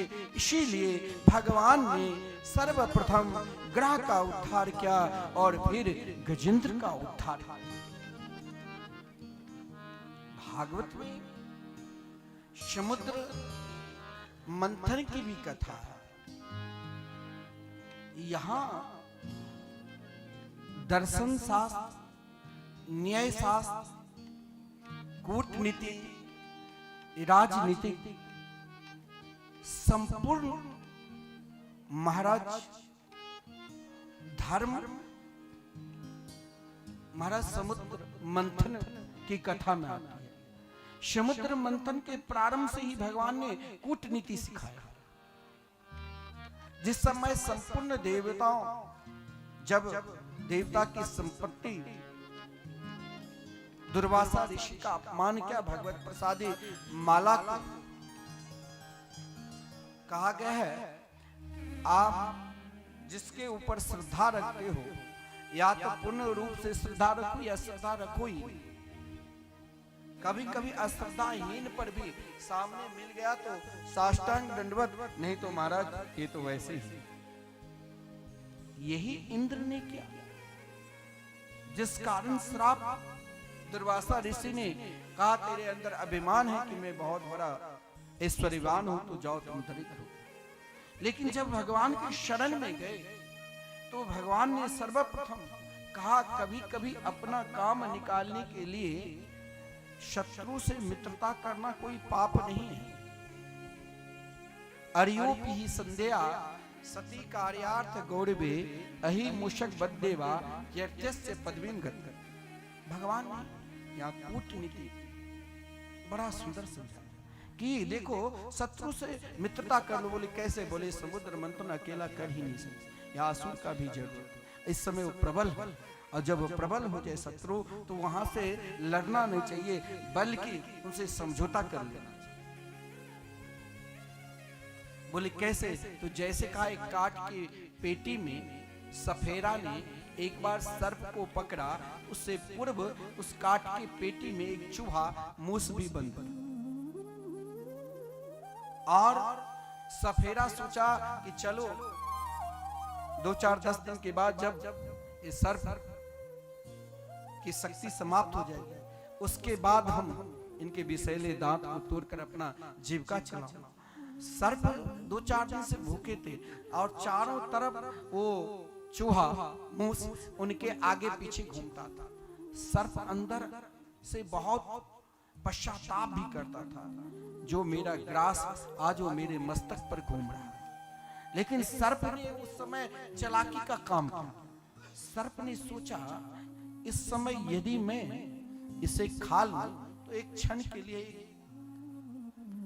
एक पल के लिए क्षुधा की निवृत्ति हो जाए, लेकिन फिर तो भूख से मरना ही पड़ेगा। क्यों नहीं एक पल के लिए से मित्रता करके तो देखूं, ये मान जाए तो कोई गलत नहीं। जब काम बन जाएगा तो पहले के समान इसके साथ मैं व्यवहार करूंगा। तो क्या कहा, सर्प ने उन काठ की पेटी में बंद चूहा उनको खाया नहीं, उनके निकट गया। चूहा डर के और काट के पेटी में जा रहा है। बोले डरने की भाषा नहीं, सब तुम तो मेरे प्रिय हो। बोले कैसे? बोले माता अलग अलग है, पिता हम सबकी कश्यप है। एक काम करो, काट की पेटी में तुम भी बंद हो, मैं भी बंद हूं। तुम इस काट की पेटी को काट कर बाहर निकल जाओ और मुझे भी निकाल दो। चूहा ने सोचा कि ये तो महाराज आज की शत्रु नहीं, अनादि काल से परंपरा की शत्रु रही है, इसे मरना ही सही। लेकिन सर्प ने चूहा को अपनी बात में लाकर प्रेम से, आनंद से समझाकर कहा कि परीक्षा ले लेना, अब हम दोनों जब साथ चलेंगे तो सामने वाला भी देखेगा भाई कल तक इन दोनों में शत्रुता थी, आज कंधे पर हाथ लेकर चल रहे हैं, कारण क्या है? बोले अब मैं कभी तुमको मारूंगा। सर्प की बात में चालाकी में आकर उस चूहा ने उस काट की पेटी को काट कर बाहर निकला और सोचा अब तो मेरे मित्र हो गए भाई की तरह। पहले चूहा निकल गया, फिर सर्प निकला, तो चूहा सोचा ये अपना ही है। लेकिन उन सर्प ने सर्वप्रथम चूहा को ही मारने के लिए तैयार हो गए। चूहा ने कहा तुम काट की पेटी में क्या कहा था? बोले काट की पेटी की बात है, अब तो हम बाहर आ गए और पहला ग्रास को मैं कैसे छोड़ूं, उनको निकल गए। भगवान भी समुद्र मंथन में उन देवताओं को कूटनीति, राजनीतिक भी संपूर्ण नीति वहां समझा दी। देवता ने असुर से मित्रता भी की और एक बात भगवान उन देवताओं से कहा कि विशेष ध्यान रखना, जब कष्ट आवे तो एक बात मेरे को ही स्मरण करना, अगर तुम मेरे को स्मरण नहीं करोगे तो फिर तुम भी कष्ट के भोगी हो जाओगे। वहां मंदरगिरी पर्वत को और वासुकी नाग को रस्सी बनाकर समुद्र से अनेक प्रकार के रत्न निकले। समुद्र से तो विश्व भी निकला, समुद्र से सर्वप्रथम विश्व निकला। यहाँ बड़ा विलक्षण भाव है। समुद्र मंथन में 14 प्रकार के रत्न, जिसमें विष से लेकर कल्प वृक्ष, अप्सराएं, चंद्रमा, उच्चैस्त्रवा नाम की घोड़ा, इरावत हाथी, अप्सराएं, कल्प वृक्ष, स्वयं लक्ष्मी जी की प्रागट हुई। लेकिन इन समुद्र मंथन से 14 रत्नों में 2 बहुत महत्वपूर्ण रत्न, एक विष और दूसरा अमृत। यहाँ ध्यान देना है, कभी कभी समुद्र मंथन हमें स्वयं को अपने आप से भी करना है, अपने जीवन को भी हमें मंथन करना है। और उनका मंथन केवल हम अपने मन और बुद्धि के द्वारा नहीं, हमें कभी कभी स्वयं को अपने विवेक के द्वारा मंथन करना चाहिए। और विवेक रूपी रस्सी से इन मन रूपी रही को बनाकर मंथन करना चाहिए। हो सकता है आप कहोगे बहुत लोग मंदिर जाते हैं पूजा करने के लिए, तनिक पैर में चोट भी लग गया तो भगवान को उठाकर फेंक देते। एक व्यक्ति अभी बंबई में हमसे दीक्षा ले रहे थे, तो उसकी माँ ने कहा ये हमारी परंपरा नहीं रही है, एक ने दीक्षा लिया तेरे घर में, वो मर गए, तब से हम लोग कोई दीक्षा नहीं लेते हैं। उसने कहा, मैं कहा महामूर्ख है तुम्हारी माँ, इस परंपरा को बंद करो। कुछ ऐसी परंपरा है, उस परंपरा को बंद करना पाप नहीं है। पहला परंपरा वो है जो हम पुरुष होकर स्त्री का रूप बनाकर महाराज अपनी परंपरा चला रहे हैं गायन विद्या से, तो वो उसे बंद करना पाप नहीं। और हिंसा प्रति का परंपरा है, उसे भी बंद करना कोई पाप नहीं है। बहुत लोग कहते हैं कि नहीं ये तो हमारी परंपरा रही है, भगवान नाराज हो जाएंगे, बलि चढ़ाते हैं। कभी इन परंपरा को बंद करने हमारे गुरुदेव तो ना जाने कई जगह बंद किया, और जिसके घर में बंद हुआ है वो उनके बच्चे महाराज अच्छे पद पर। तो भगवान के शरण में जाओ तो कभी विष दुख मिल जाए। एक व्यक्ति गंगा नहाने के लिए कभी महाराज 50-100 वर्ष पूर्व गए होंगे, वो गंगा में किनारे जाकर कल्पवास कर रही थी, मर गई डोकरी। तब से कोई गंगा जी में नहाते नहीं, कहते अरे नहीं गंगा किनारे कल्पवास की इसीलिए मर। ये इन परंपरा को त्यागना चाहिए। भगवान के शरण में जाने से ऐसा नहीं है जो कष्ट नहीं आता है। अगर आपने विष को सहन कर लिया तभी तो अमृत। भोलेनाथ ने संपूर्ण विश्व को पान कर लिया, उनकी विशेषता हुई। नीलकंठ भगवान से पुकारने लगे। आप जीवन में परमात्मा के निकट जा रहे हो तो कभी जीवन में यह मत सोचो मैंने भगवान की पूजा की तो ये कष्ट हुआ। जब आप विश्व को स्वीकार कर लोगे तभी तो अमृत मिलेगा। विश्व को प्राप्त कर समस्त देवता घबरा गए, भोलेनाथ की शरण में गए। बहुत लोग कहते हैं ना, अरे महाराज हम तो भोलेनाथ के भक्त हैं, हम श्री राम कृष्ण के कैसे भक्त हो सकते हैं? नहीं, ये गलत। शास्त्र में कहा गया 1 लाख वर्ष तक जब हम देवी की उपासना की तो देवी ने कृपा की भोलेनाथ के शरण कर, और जब हम 100 वर्ष तक भोलेनाथ की आराधना करेंगे, उपासना करेंगे, दुनिया के ऐसे कोई भी मंदिर नहीं है, ऐसे कोई भी वैष्णव नहीं है जहां पर शिव की पूजा ना हो। हर मंदिर में, वैष्णव के मंदिर में भगवान शंकर जी की पूजा या तो शिवलिंग के रूप में या भगवान शिव के जो 11 रुद्र है उनमें से एक श्री हनुमत लाल जी है, उनके रूप में पूजा होती है। शिव पूजा करने के बाद ही श्री रामकृष्ण की पूजा आपका सार्थक माना जाए, और श्री रामकृष्ण की पूजा करने के बाद आपका शिव पूजा सार्थक माना जाए। क्योंकि जिस समय प्रभु श्री राम ने रामेश्वरम की स्थापना की, उस समय प्रभु श्री राम भगवान भोलेनाथ की महिमा को बढ़ा रहे थे। इधर प्रभु श्री राम भोलेनाथ के प्रणाम कर रहे थे कि आप बढ़े, और इधर भोलेनाथ प्रभु श्री राम की प्रार्थना कर रहे थे आप बढ़े। तो कहने के तात्पर्य जीवन में यदि कष्ट आवे तब भी भगवान के भजन नहीं छोड़ना चाहिए और प्रारंभ करना चाहिए।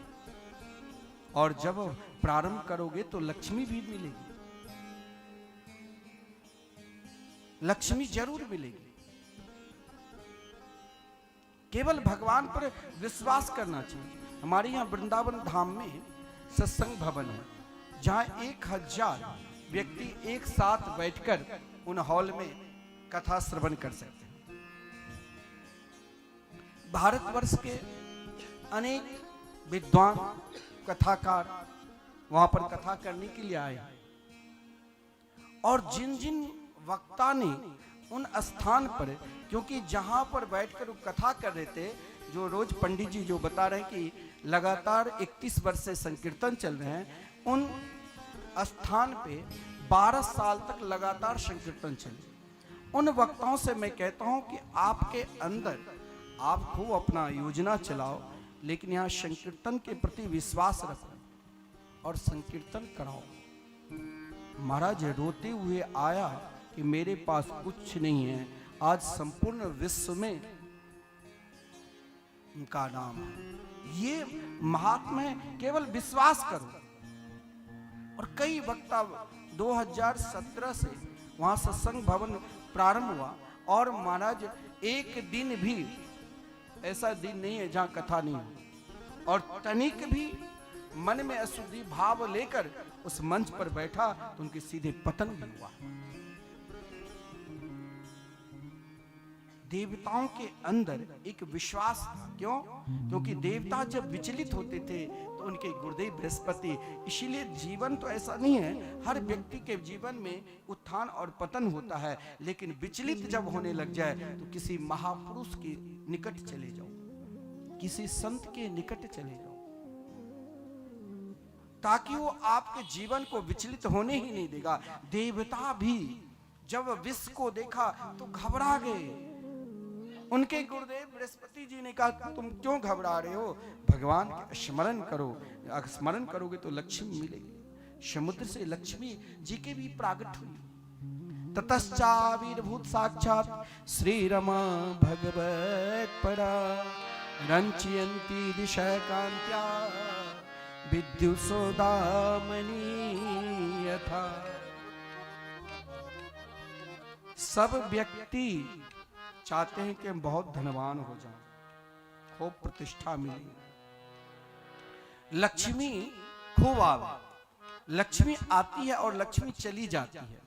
ऐसा भी व्यक्ति है जो महाराज उनके समान धनवान को है ही भी नहीं और आज कुछ नहीं, करोड़पति से रोडपति। लक्ष्मी की कृपा लेने के लिए स्वयं को आपको अपने जीवन में भी कुछ शिक्षा लेनी। जिस समय लक्ष्मी के स्वयंवर बना तो नारायण समुद्र के एक किनारे पर बैठकर उन समुद्र की तरंग को देखते हुए मुस्कुरा रहे। अपनी मुस्कुराहट को कभी किसी भी अवस्था में कमी मत करो। भगवान ने धन दिया तो भगवान समुद्र के चारों तरफ देख रहे थे। इधर लक्ष्मी जी की प्राप्ति के लिए चाहे असुर हो, चाहे देवता हो, चाहे ऋषि मुनि हो, संपूर्ण प्राणी एक ही इच्छा कि लक्ष्मी हमें मिले। वहां पर दुर्वासा ऋषि भी थे, वहां पर सनकादिक भी थे, वहां पर भोलेनाथ भी थे, वहां पर देवता देवराज इंद्र भी थे, वहां पर असुर सम्राट राजा बलि भी थे। लेकिन लक्ष्मी कहां गई? सर्वप्रथम दुर्वासा ऋषि को देखा। धन आवे तो धन को रखने के लिए महाराज दुर्वासा ऋषि से पूर्व यहाँ दुर्वासा ऋषि या शंकादिक या भोलेनाथ लक्ष्मी लेने के लिए नहीं बल्कि हम सभी को समझाने के लिए आए। शनकादिक ने देखा तो नेत्र बंद करके भगवान का स्मरण कर रहे थे। लक्ष्मी जी आगे बढ़ गई। लक्ष्मी जी ने कहा यहाँ तो बिल्कुल नहीं रहना, भगवान ने आपको धन दिया है तो धन को सभी प्रकार से सुरक्षा भी करना आपका धर्म है। अगर आप धन की सुरक्षा नहीं करते हो तो धन सदा नहीं रहेगा। केवल मौज मस्ती खाने पीने में ही उस धन को केवल आप दुरुपयोग कर रहे हैं कि चलो जाने दो, मेरे पास धन की कमी नहीं है। आप अगर सुरक्षा नहीं कर रहे हो तो भी आपके लिए पाप है और वहाँ लक्ष्मी नहीं रहती है, लक्ष्मी चली जाती है। लक्ष्मी ने धन दिया है तो उसे आपको सुरक्षा भी करना पड़ेगा। लक्ष्मी ने शनकादिक को इसीलिए छोड़ दिया कि नेत्र बंद करके निरंतर हरि का स्मरण करते रहते। दुर्वासा ऋषि भी मिला। दुर्वासा ऋषि को देखकर दूर से ही लक्ष्मी जी प्रणाम कर लिया। महाराज आगे बढ़ने लगे। दुर्वासा ऋषि के अंदर बात बात में क्रोध कर ले। मान लेना कि अधिक दिन किसी कोई न कोई जन्म के पुण्य है जिससे इतने बड़े हो चुके हैं, लेकिन अधिक दिन नहीं रहेगा। क्रोधी के पास भी लक्ष्मी नहीं रहती, इसीलिए व्यापारी को आप कितने भी गाली दो वो महाराज फिर भी आपसे मुस्कुराते हुए बात करेंगे। क्रोध यदि कर लिया तो कौन उनके निकट आएगा? जिसने क्रोध किया बात बात पर 1-2 पीढ़ी तक धन रहेगा, नहीं तो वो धन नष्ट हो जाए। लक्ष्मी जी ने तो महाराज देवराज इंद्र भी सिंहासन पर था, ये हमें भी लक्ष्मी जी ने कही यहां भी रहना ठीक नहीं, क्योंकि इसके अंदर अपने आप पर विश्वास नहीं। अनेक अप्सराओं के साथ रहते, धन मिला है उसका सदुपयोग रखना चाहिए, दुरुपयोग करना भी पाप। ऐश्वर्य मिला, बोले सदा लोगों को मारकर धन एकत्रित के यहां भी रहना। लक्ष्मी कहां रही? जहां नारायण थे, जहां परमात्मा थे, और लक्ष्मी जी ने नारायण को स्वीकार किया और नारायण लक्ष्मी जी को बोले लक्ष्मी नारायण भगवान की जय हो। समुद्र से तो अमृत भी निकला। स्वयं भगवान धन्वंतरी के रूप में लेकिन पहले उन अमृत को देखकर असुर लोग ललाट हुए, परंतु भगवान ने उसी समय उन असुरों को नहीं दिया।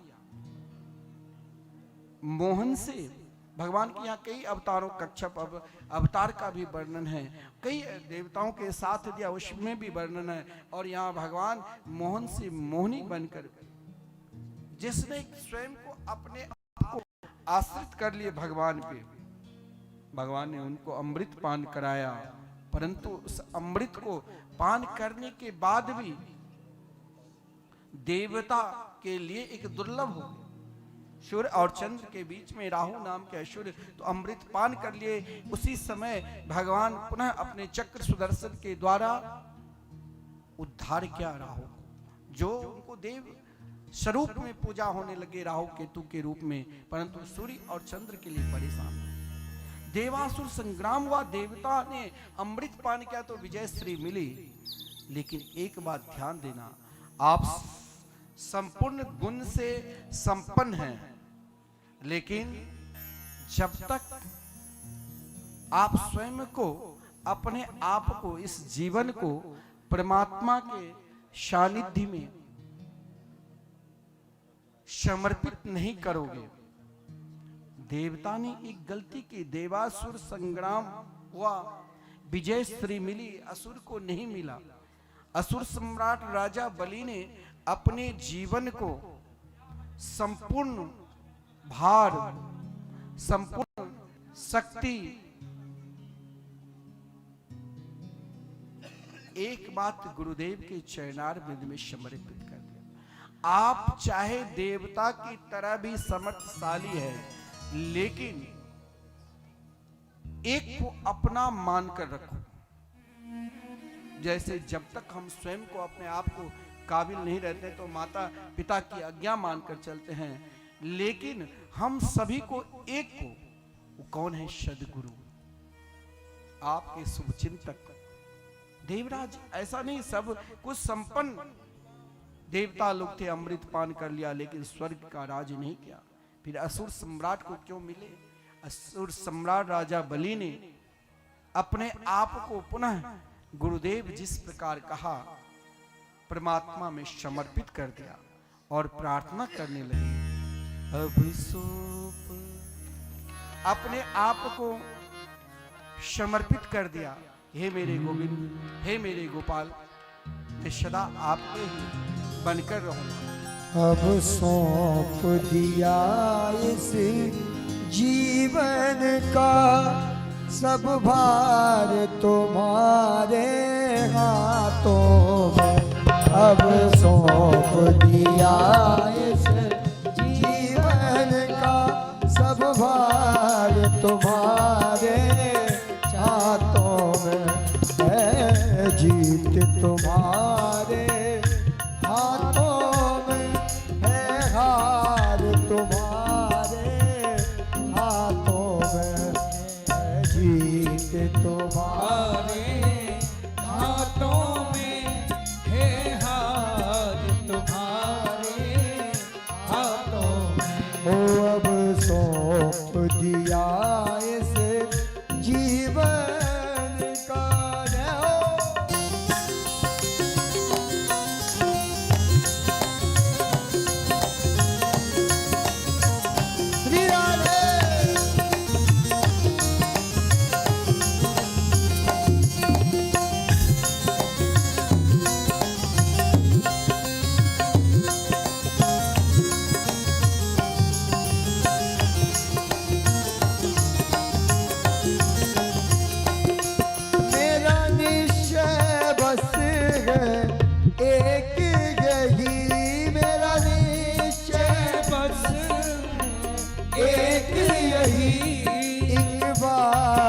तुम्हें मैं पा जाऊं।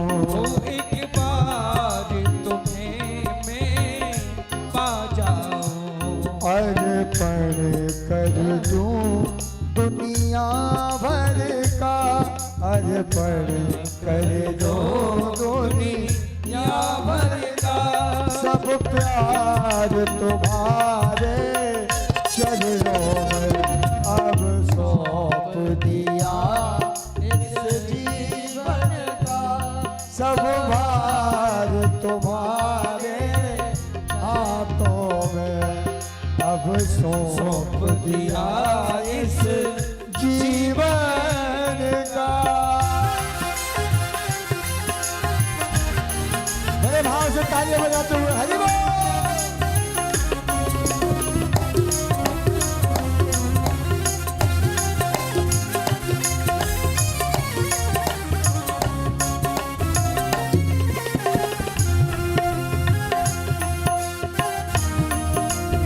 बड़े भाव से हरि बोल।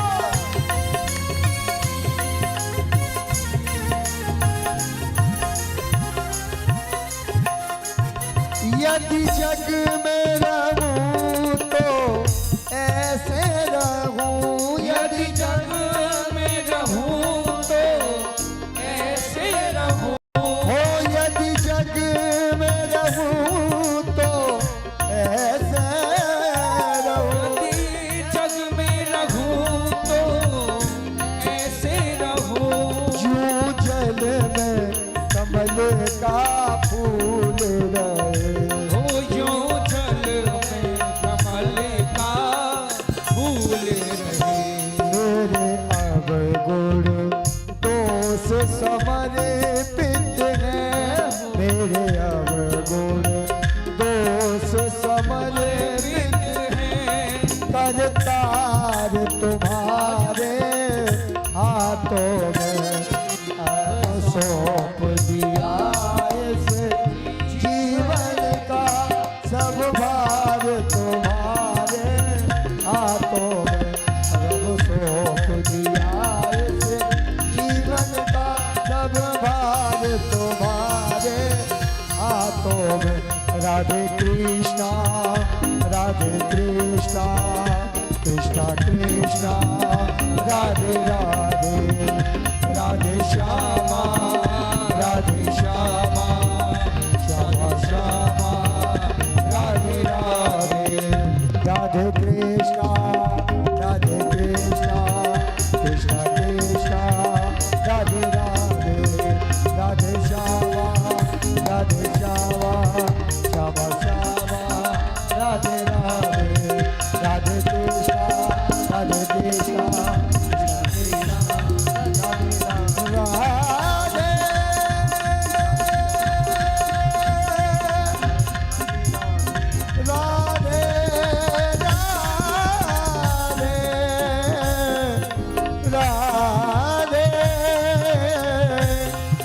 जय जय श्री राधे।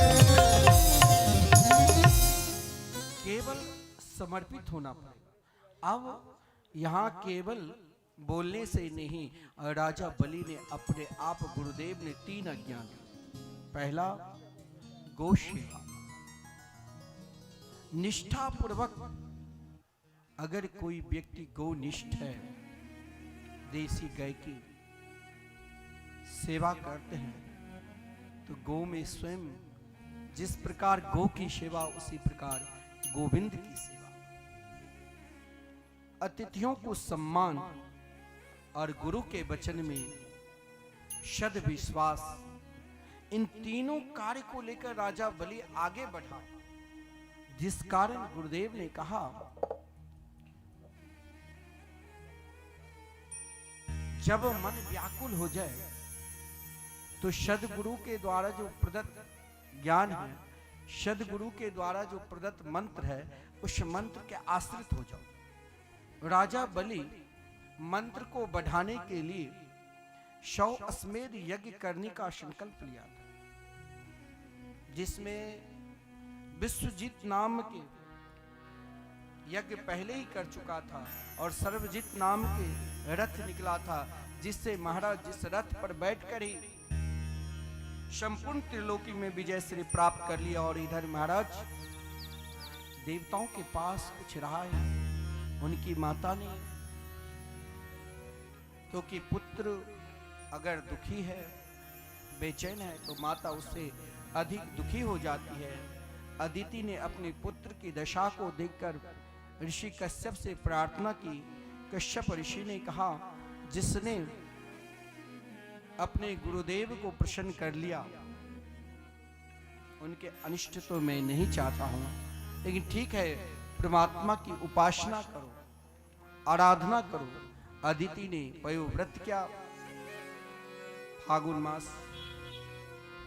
प्रतिपदा से प्रारंभ की, द्वादशी तिथि तक, जिस क्रम में भगवान ने दर्शन दिया, भगवान के सुंदर चतुर्भुज रूप को देखकर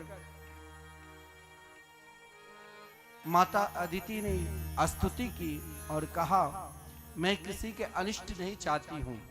क्योंकि क्या होता है, किसी के अनिष्ट सोचने से, चाहने से आपका पुण्य नष्ट होता है। व्यक्ति तो पुण्य करता है, लेकिन वो पुण्य नष्ट करने के लिए एक मार्ग ऐसा है, जिस मार्ग को पहचानना, महाराज, पहचान कर भी हम भूल जाते हैं।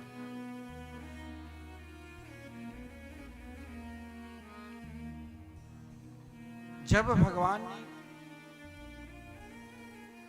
अदिति से कहा, क्योंकि अदिति ने प्रार्थना जब की तो कहा, हम कभी किसी के अनिष्ट नहीं चाहते हैं, लेकिन हम ये जरूर चाहते हैं कि मेरे घर में एक कोई ऐसा परम तेजस्वी पुत्र के रूप में आवे, जो पुनः मेरे पुत्र स्वर्ग की राजा बने।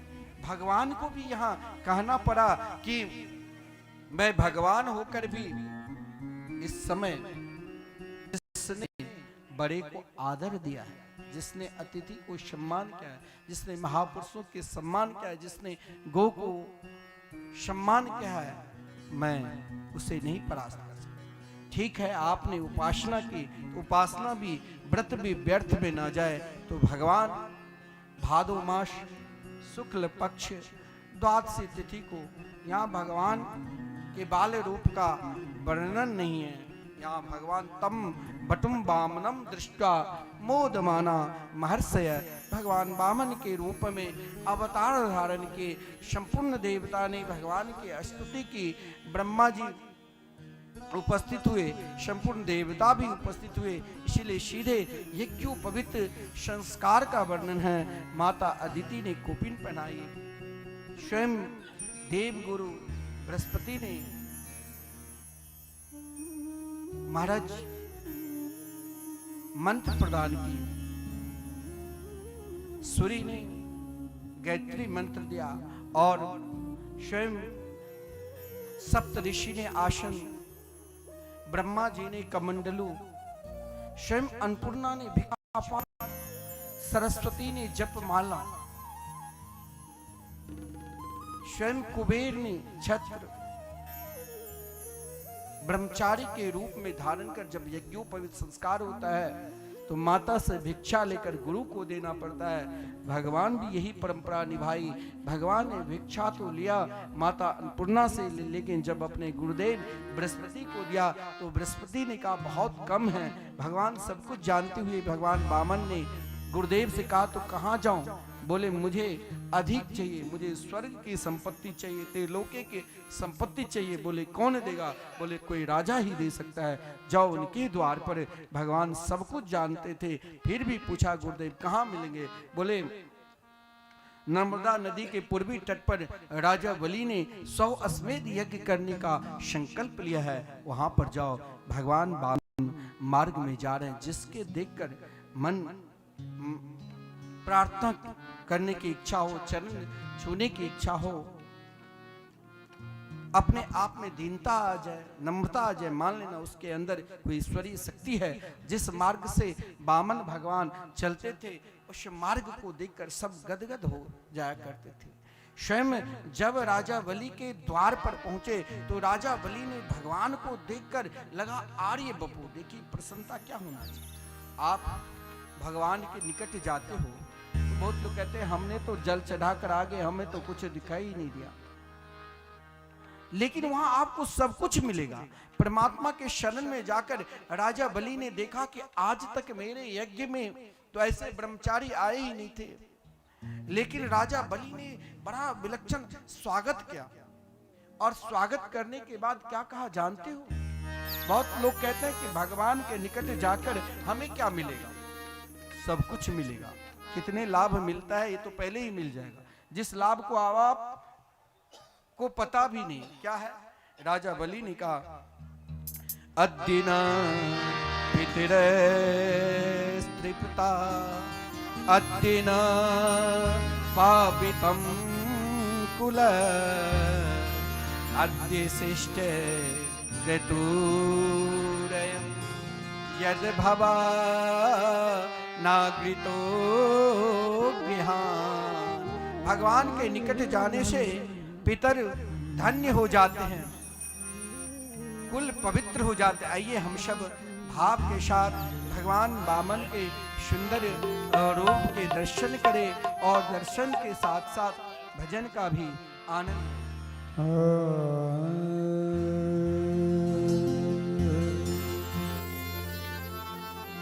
तेरे द्वारे खड़ा भगवान भगत भर दे रे झोली। तेरे द्वारे खड़ा भगवान भगत भर दे रे झोली। भगत भर दे रे झोली। ओ तेरे द्वारे खड़ा भगवान भगत भर दे रे झोली। भगत भर दे रे झोली।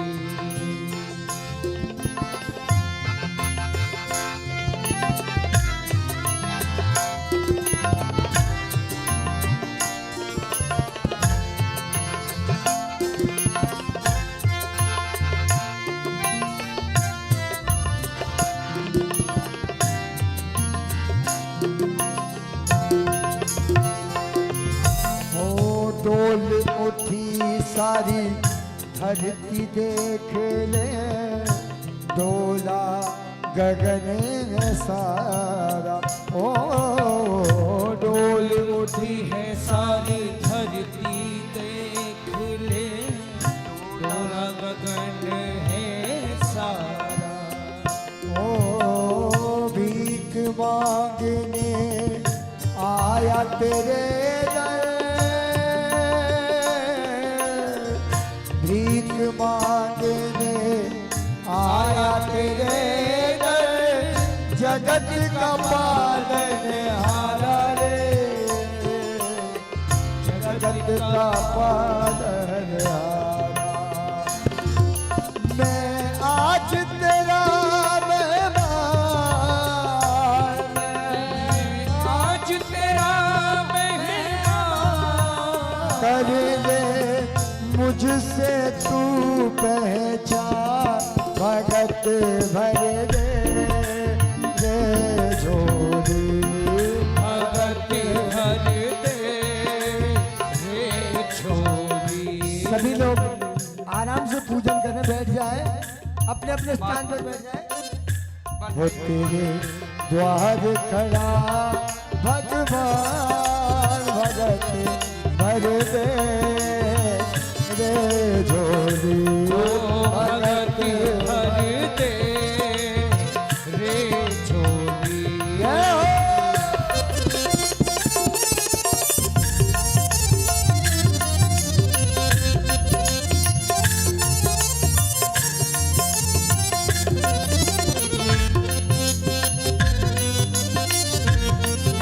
भगवान की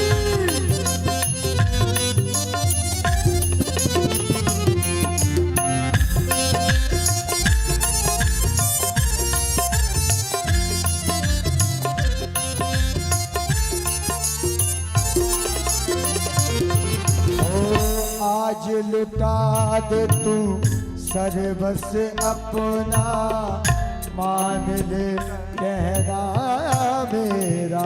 ओ आज लुटा दे तू सर्वस्व अपना, मान ले कहना मेरा।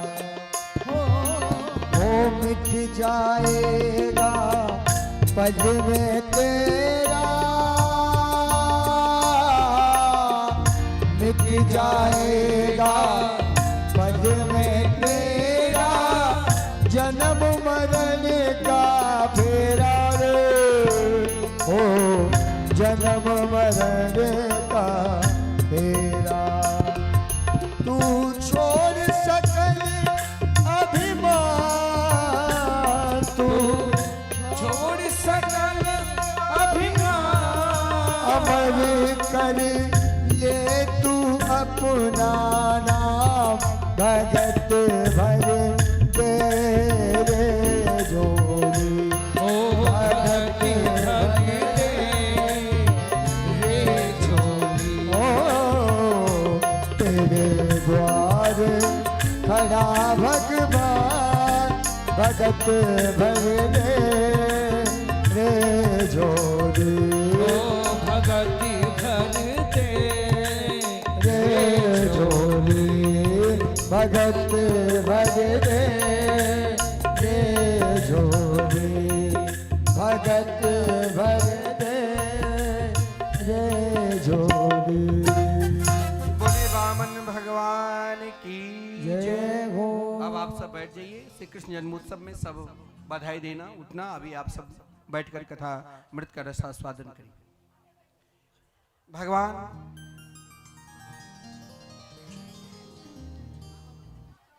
वामन की सुंदर दिव्याति दिव्य उस रूप को देखकर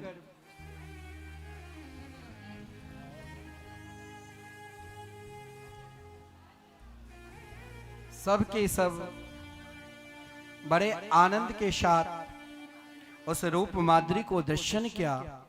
लेकिन एक बात ध्यान देना, आप लोग एक क्षण में, एक पल में विचलित हो जाते हैं। वो तो हमारे गुरुदेव जब कथा करने के लिए बैठते थे, एक शब्द भी कोई वहां पर बोल दिया तो पहले कथा बंद करके कहता था इसे बाहर करो, फिर कथा प्रारंभ करते थे। मैं आप सबके तरफ ध्यान ही नहीं देता हूं, नहीं तो हमसे भी नहीं होता कथा कर पाता। कुछ देर, कुछ समय के लिए जब भजन कीर्तन चले तब तो चुप होकर बैठ जाते। उस समय नहीं ताली बजाना, नहीं कीर्तन गाना। और जब कथा होती है तो मुझे भी कभी कभी लगता है कहीं हमारी तो निंदा नहीं कर रही है।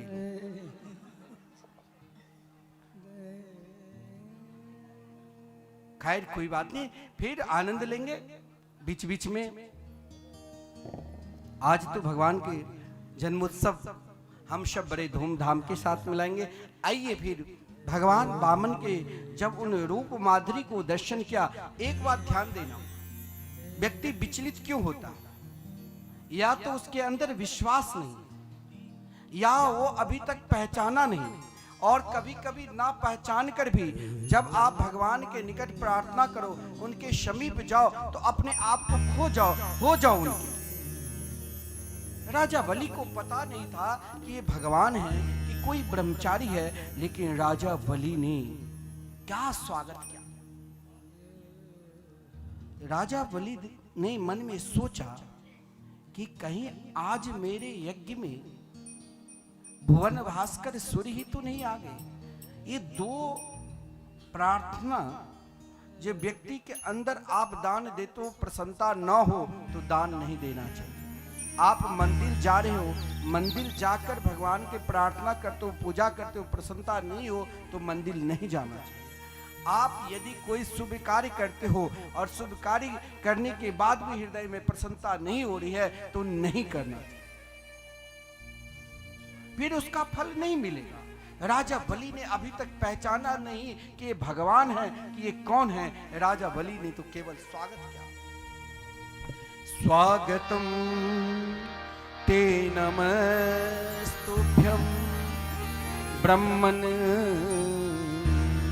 किम करवाम ते ब्रह्मर्षीणां तपसाक्षात् मन्ये त्वारे बपुर्धरम। व्यक्ति को कभी छोटा नहीं समझना चाहिए, किसी भी देवी देवता को भी छोटा नहीं समझना चाहिए। और कोई व्यक्ति महाराज पूजनीय हो चुका है तो उसे हर हमेशा आदर देना चाहिए, छोटा नहीं समझना चाहिए। हो सकता है उनके अंदर कौन सा तत्व छुपा है जो आपको परमात्मा से मिला दे।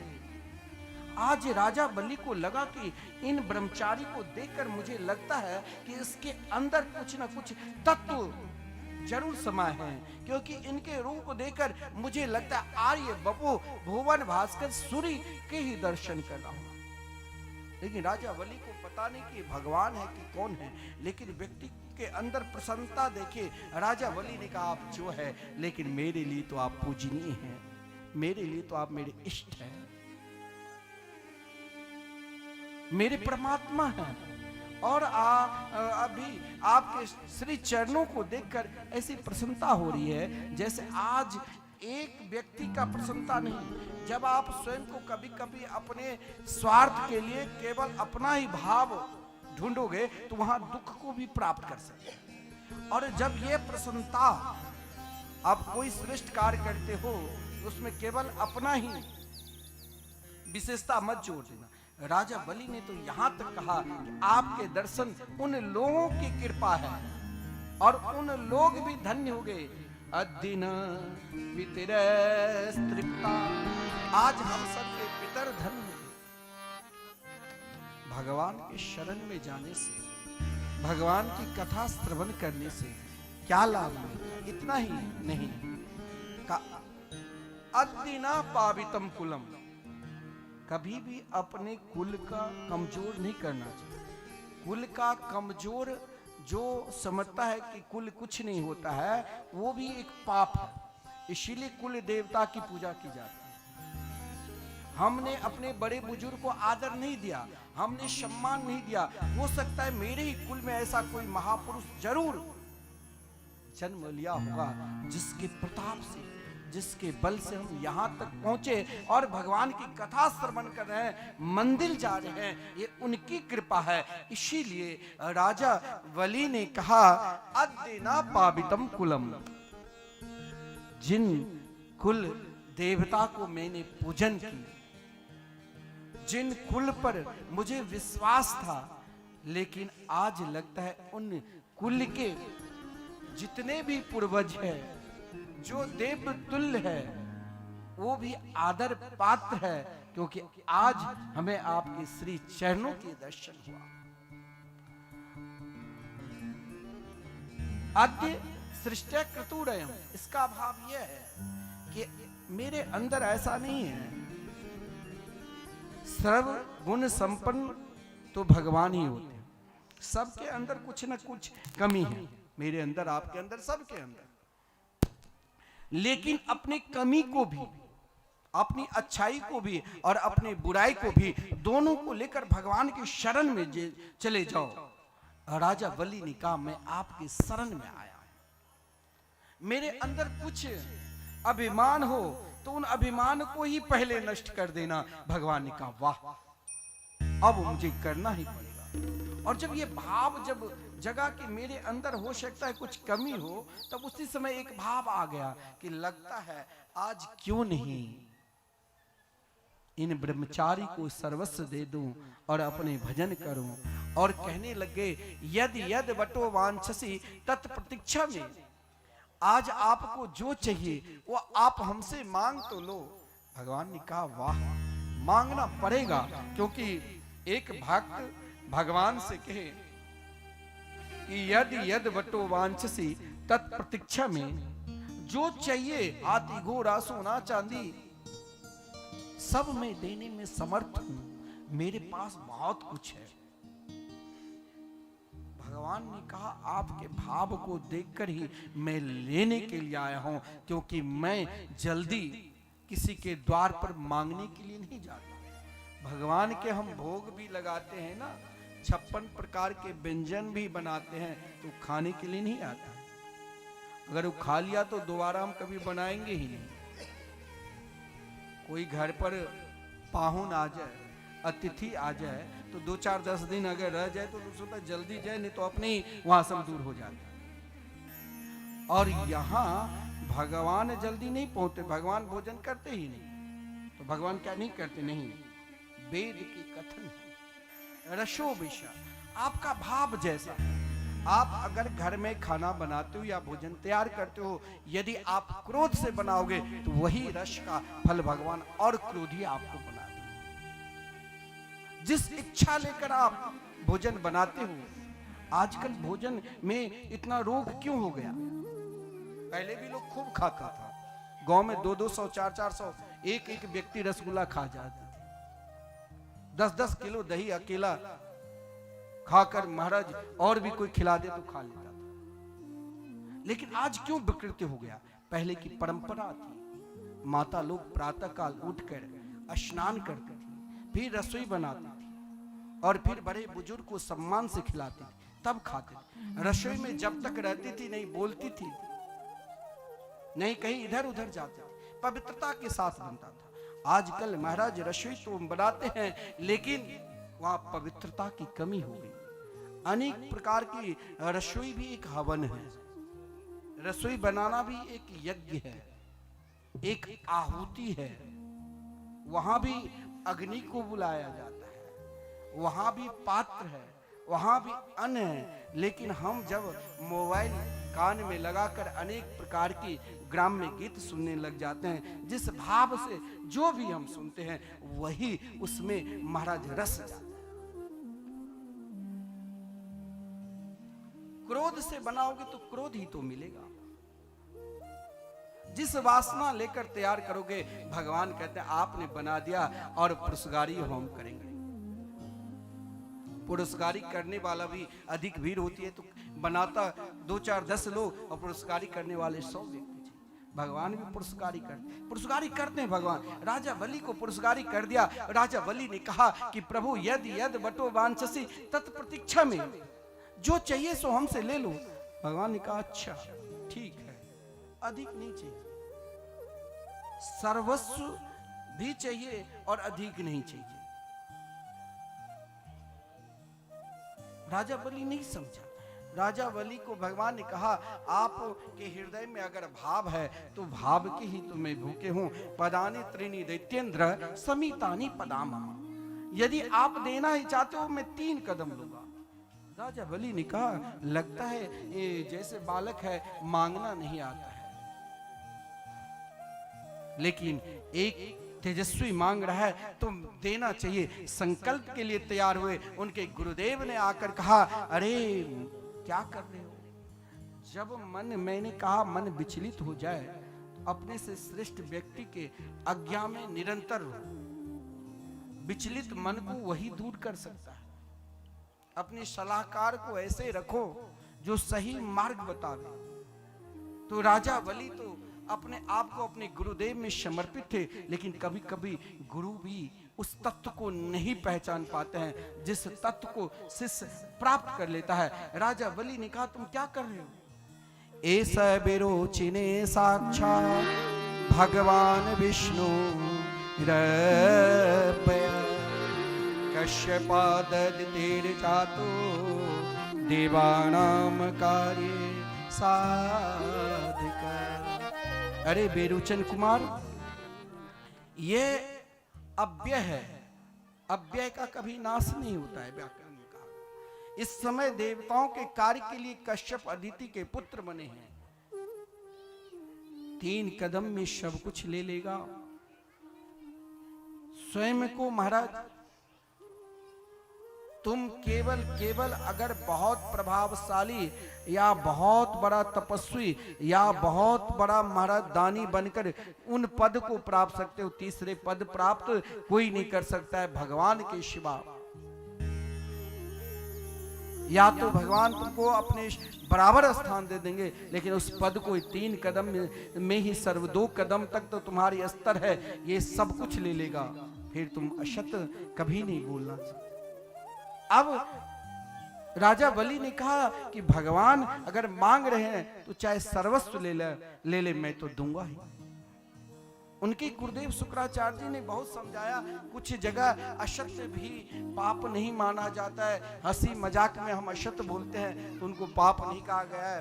स्त्री उल्टा स्त्री के विषय फंस जाते तो उसे पाप नहीं कहा गया है। किसी की बेटी की शादी नहीं होती, आपके अशत बोलने से शादी हो जाए वो भी पाप नहीं कहा गया है।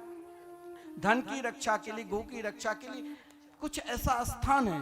लेकिन शिष्य जब समझ गए कि गुरुदेव आपने पहले मंत्र क्यों दिया और मंत्र देकर आपने पहचान क्यों करा दिया कि भगवान है, और भगवान जब मेरे द्वार पर आया है तो आज तो मैं सर्वस्व दूंगा ही।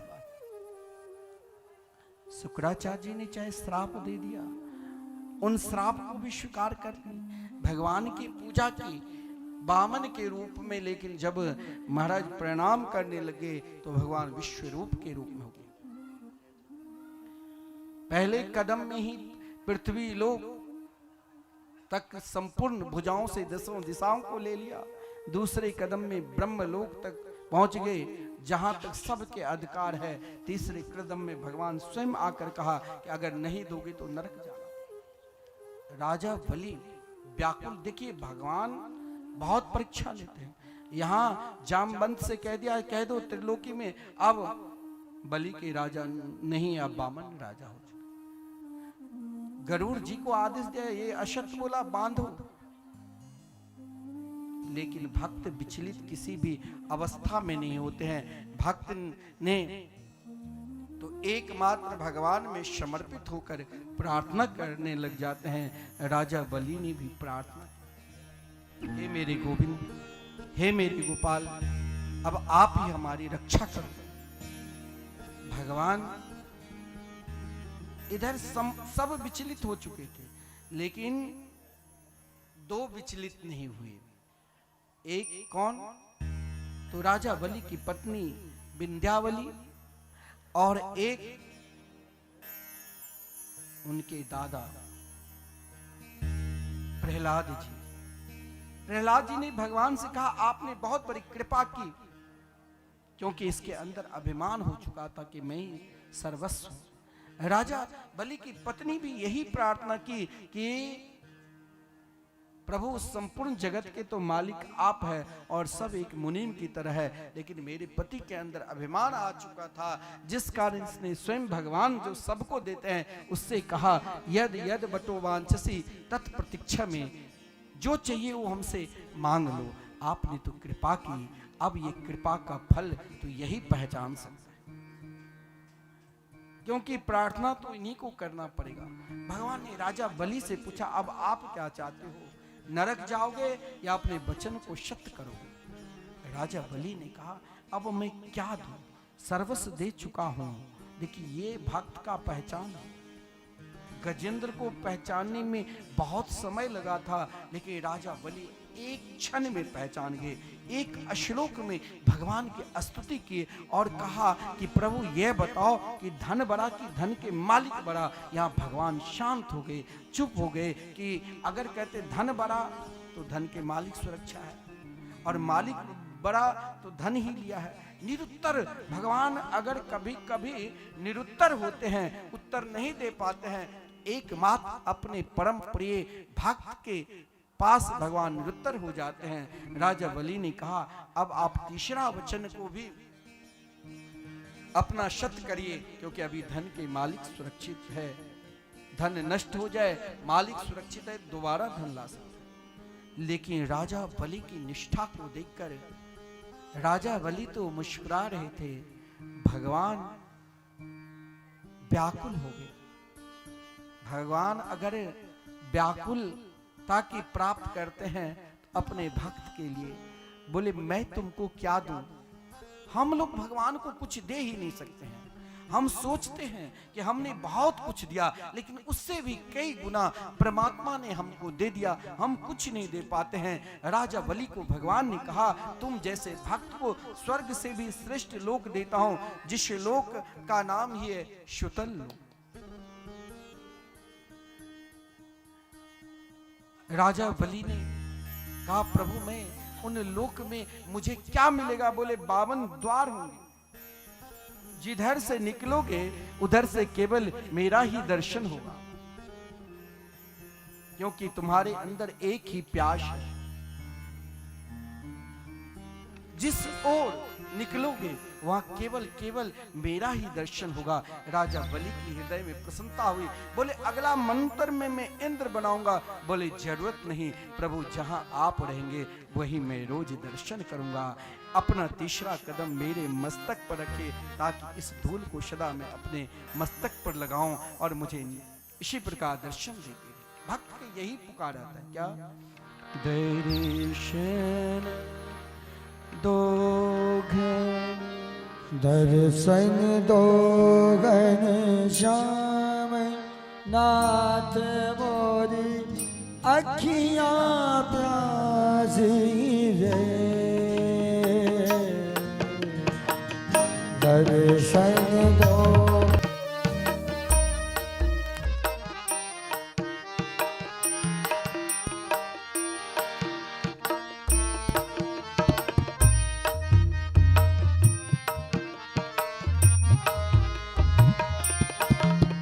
Sama gapa ma ba ni sa ni da ba ma ba da ba ma re sa.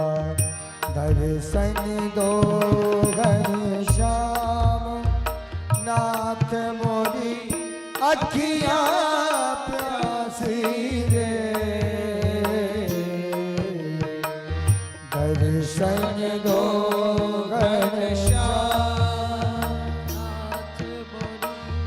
अखियां प्यासी रे।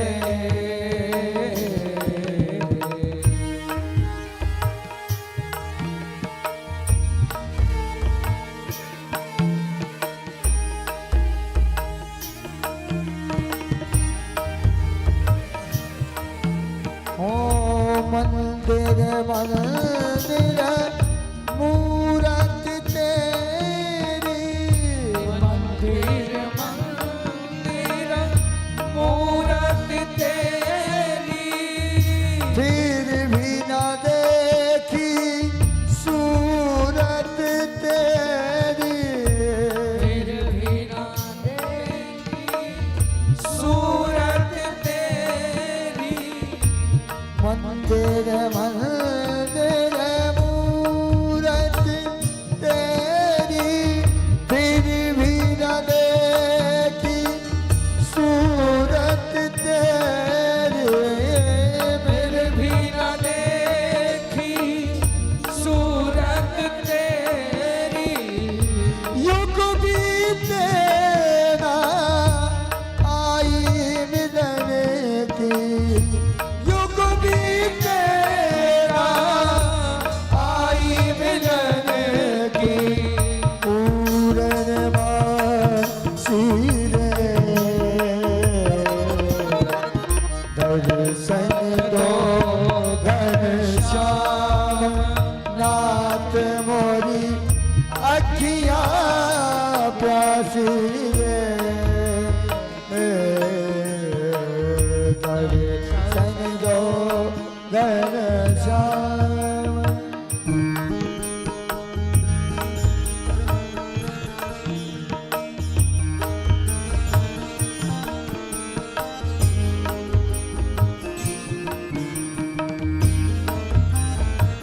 ma ga pa ma ba da ni sa ni da ba ma ba da ba ba re re re sa. द्वार दया का जब तू खोले। द्वार दया का जब तू बोले पंचम सुर में गूंगा बोले। पंचम स्वर में गूंगा बोले।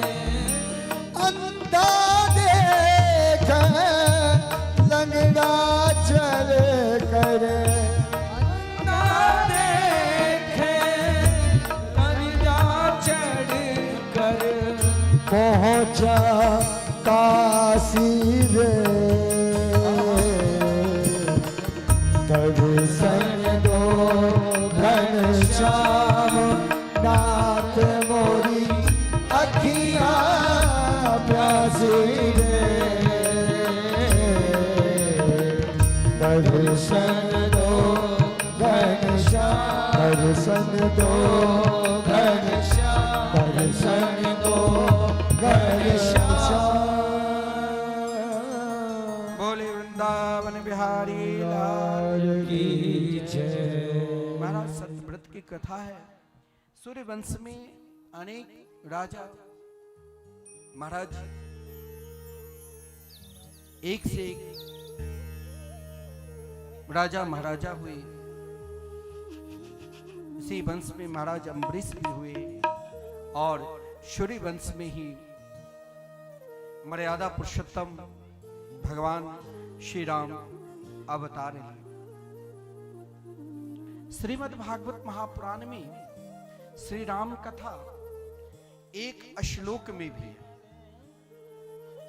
और यहां से भी प्रारंभ होते हैं।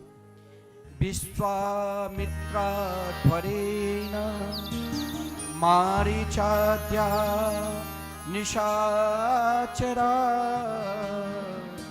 पश्यता लक्ष्मण सेव हतनेरित पुंगवा। श्री रामचरित बड़ा विलक्षण है। एक एक पात्र पूजनीय है और आदर्श योग्य है। लेकिन यहाँ हमें केवल श्री मर्यादा पुरुषोत्तम भगवान श्री राम के चतुर्व्यूह को प्रणाम करते हुए फिर हम श्री कृष्ण कथा में प्रवेश करेंगे। श्री राम कौन है, भरत जी कौन है, शत्रुघ्न जी कौन है, लखन लाल जी कौन है? ये भगवान श्री राम के ही चार विग्रह है। इसे कहा गया है चतुर्व्यूह अवतार।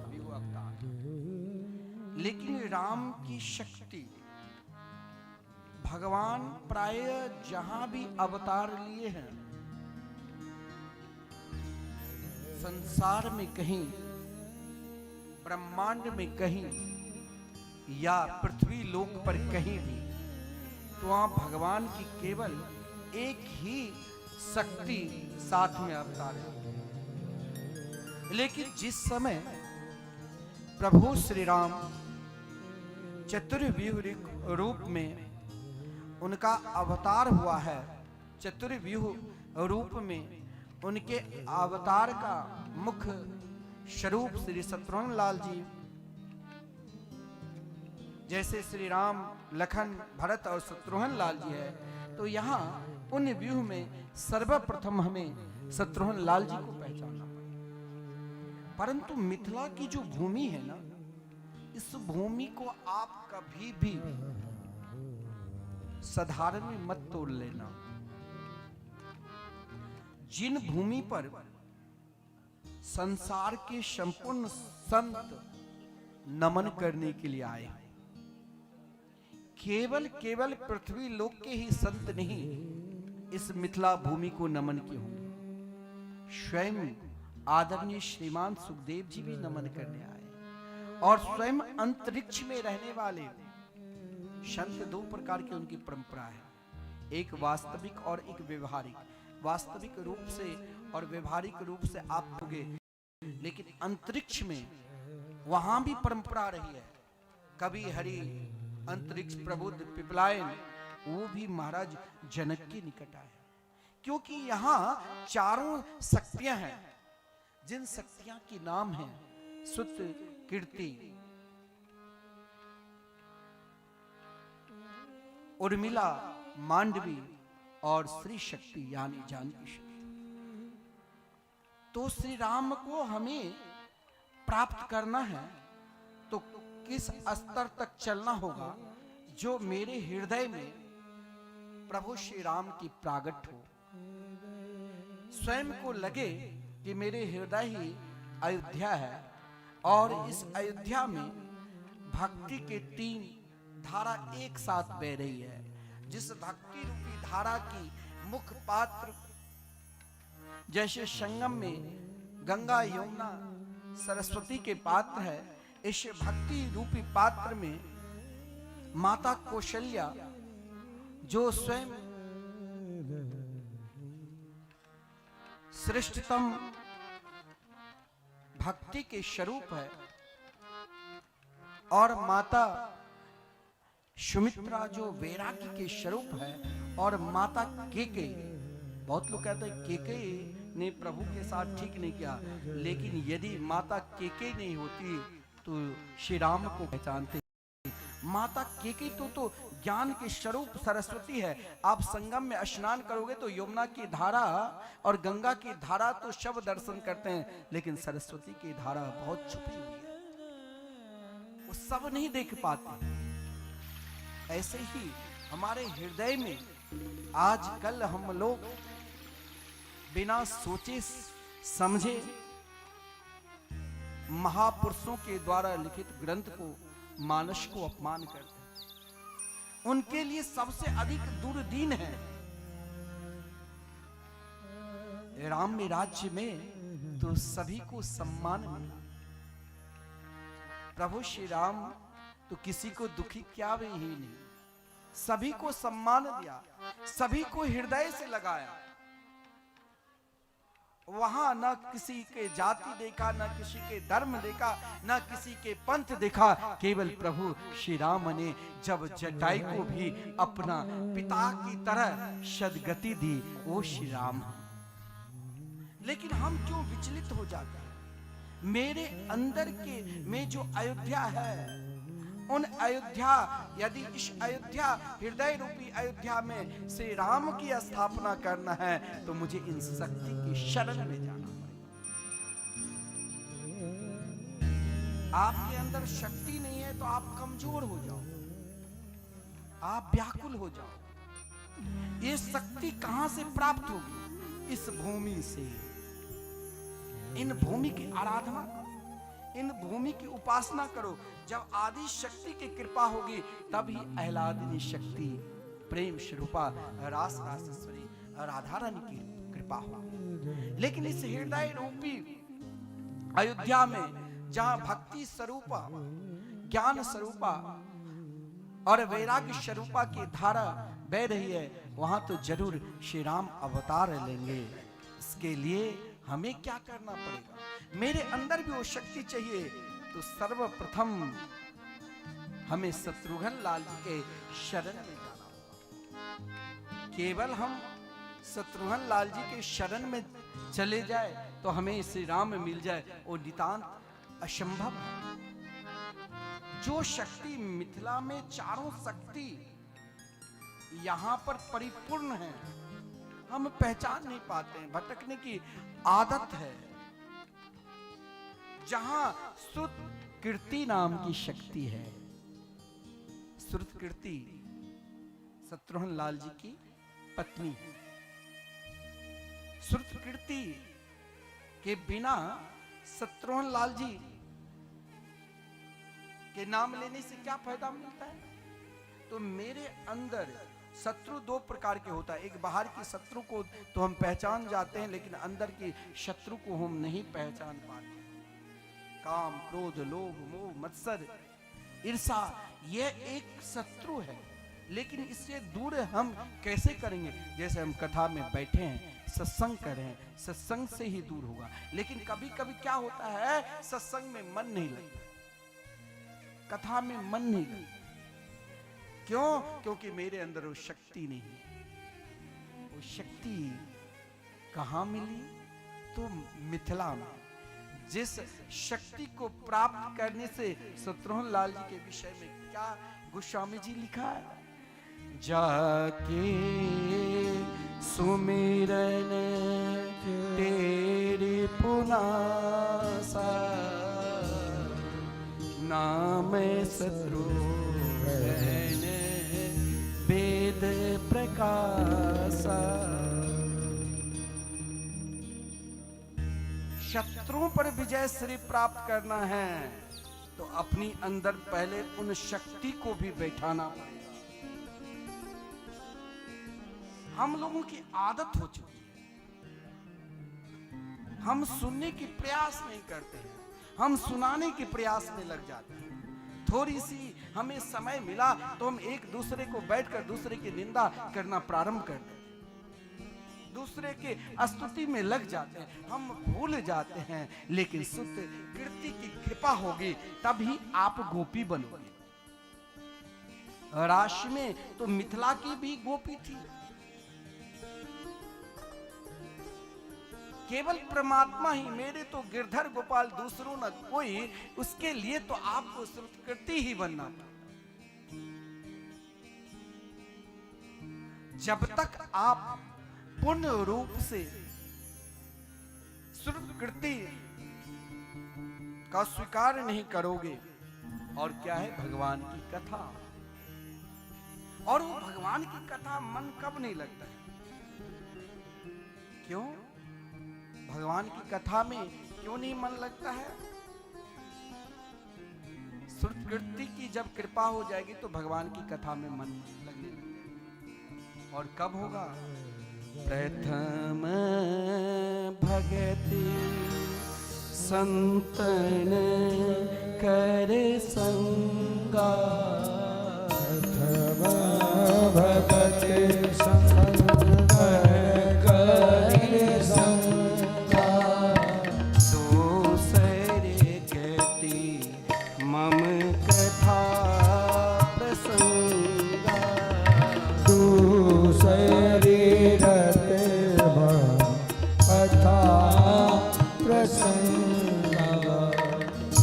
प्रथम संस्कृति की कृपा है, यानी अपने अंदर के शत्रुओं पर विजय प्राप्त करना है। तो संस्कृति रूपी शक्ति जो है, जो इस मिथिला में अवतार ली है, और जिसको प्राप्त करने के लिए ब्रह्मांड के संपूर्ण देवता को भी यहाँ आना पड़ा, स्वयं ब्रजांगनाएं को भी प्रार्थना करनी पड़ी कि प्रभु अगर मेरे अंदर जो शक्ति है वो संस्कृति है, क्योंकि ये तब मिलेगा जब हम महापुरुषों की संग करें। आजकल क्या हो गया, सब मन मर्जी जीना चाहता है। आजकल आश्रमों में भी ऐसा हो गया, किसी विद्यार्थी को कोई कुछ कह दे तो तुरंत अपना झोला झपटा। कल हमारे यहाँ एक बाबा था, कहा भाई थोड़ी गौ की पानी पिला दो, आज चला गया है गौ की सेवा करने के लिए जिसे रखा गया था, वो तुरंत झोला झपटा बांधा चल दिया। सेवा करने के लो नहीं कहता है, घर पर बताया काम तो फिर क्या क्या, घर में कोई काम बताता है जो निठल्ला हो तो बाबा के आश्रम में चला, और बाबा वहां पर काम बताया तो वहीं अपना कमंडल झोला छोड़कर फिर रमते राम। और वृंदावन में बहुत रमते राम मिला, हम लोग उसे रमते राम कहते हैं। वो सेवा भाव नहीं होता है, रोटी खाया 10 जगह खा लिया, अन्न क्षेत्र चलता ही रहता है, बस। वो रमते राम बनने से कुछ नहीं होगा। बनना है तो संस्कृति, और वो तभी होगा जब अपने आप को किसी महात्मा के संग, कोई नाम जापक के संग, कोई महापुरुषों के संग उनकी संगत करोगे तो उन कथा में तब। भाई गांव तो बहुत बड़ा है, बहुत लोग कहते सब बाहर चले रहे, माता लोग, आजकल तो कथा में अधिकतर माता लोग रहती है, तो क्योंकि ये भक्ति के स्वरूप है। लेकिन अभी भी उसके अंदर भी शक्ति, क्योंकि उसने महात्मा पर, संतों पर विश्वास नहीं किया। बहुत लोग कहते हैं आजकल बाबा मिलता कहाँ, संत नहीं रहेगा तो धरातल नहीं। और देखिए ये धर्म कितने विशाल है। किसी ने हमसे कहा बाबा क्या होता है पता नहीं, आजकल सब बाबा बन जाते हैं, गाली देने लगे। मैं कह रहे मूर्ख, तुम महान पापी, तुमसे अधिक पापी कोई नहीं होगा, क्योंकि संत महात्मा के कृपा से ही ये धरातल टिका हुआ है जिस धरा पर। लेकिन ये इतना दयालु है, कृपालु है। जैसे गंगा के जी में हम स्नान डुबकी लगाते हैं तो सामने देख रहे हैं कि गंदगी के नाला भी बहते हुए गंगा जी में आ रहे हैं, मुर्दा भी बह रहे हैं, फिर भी गंगा जी को हम जलपान करते हैं, घर पर लाते हैं, बरसों उस जल से हम स्वयं को पवित्र होते जाते हैं। संत वैसे संत ही है जिसमें सब दुष्ट भी, पापी भी, कालने भी आ जाता है, उस गंगा में समा जाते हैं। लेकिन गंदगी तो गंदगी ही है। गंदगी को जैसे सरकार शुद्ध करने के प्रयास करता है कि गंगा में बहे, वो गंदगी कभी न कभी अपने आप शुद्ध हो जाएगा, या तो नष्ट हो जाएगा या शुद्ध हो जाएगा। लेकिन ये तब होगा विश्वास जब महापुरुषों की प्रथम भक्ति का जो स्वरूप है संत का संग, और वो संत का संग आप समझ लेना कि हमें संत महात्मा नहीं मिलता है। जिस दिन आपको भगवान की कथा में मन लग जाए, समझ लेना इस जन्म में संत नहीं मिले, जरूर किसी न किसी जन्म की कृपा है संतों की, जो आज हम उनकी कथा श्रवण कर रहे हैं। और फिर जब इस शक्ति को अपना लोगे, तब हमारे हृदय में उर्मिला शक्ति मिलेगी। उर्मिला किसे मिला? तो लखन लाल जी। जब प्रभु श्री राम जंगल की ओर प्रस्थान किए तो लखन लाल जी आ गए। लखन लाल जी का एक ही लक्ष्य है और किसी को पहचानते ही नहीं थे। भगवान ने कहा माता की सेवा करो, पिता की सेवा करो, गुरु जनों की सेवा करो, लेकिन लखन लाल जी ने क्या कहा?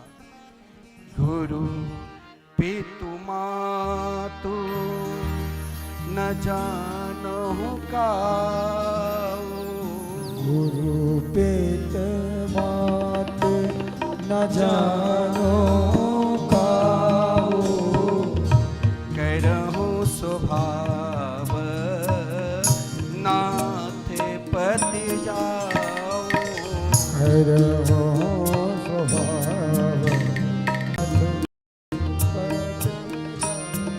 केवल लक्ष्य होना चाहिए लखन की तरह, तभी तो राम मिलेंगे। बोले मैं सभी को जानता हूं लेकिन मैं किसी को नहीं जानता हूं। मैं जानता हूं मातृदेवो भव, पितृदेवो भव, आचार्य देवो भव, लेकिन लक्ष्मण जी का एक ही लक्ष्य है,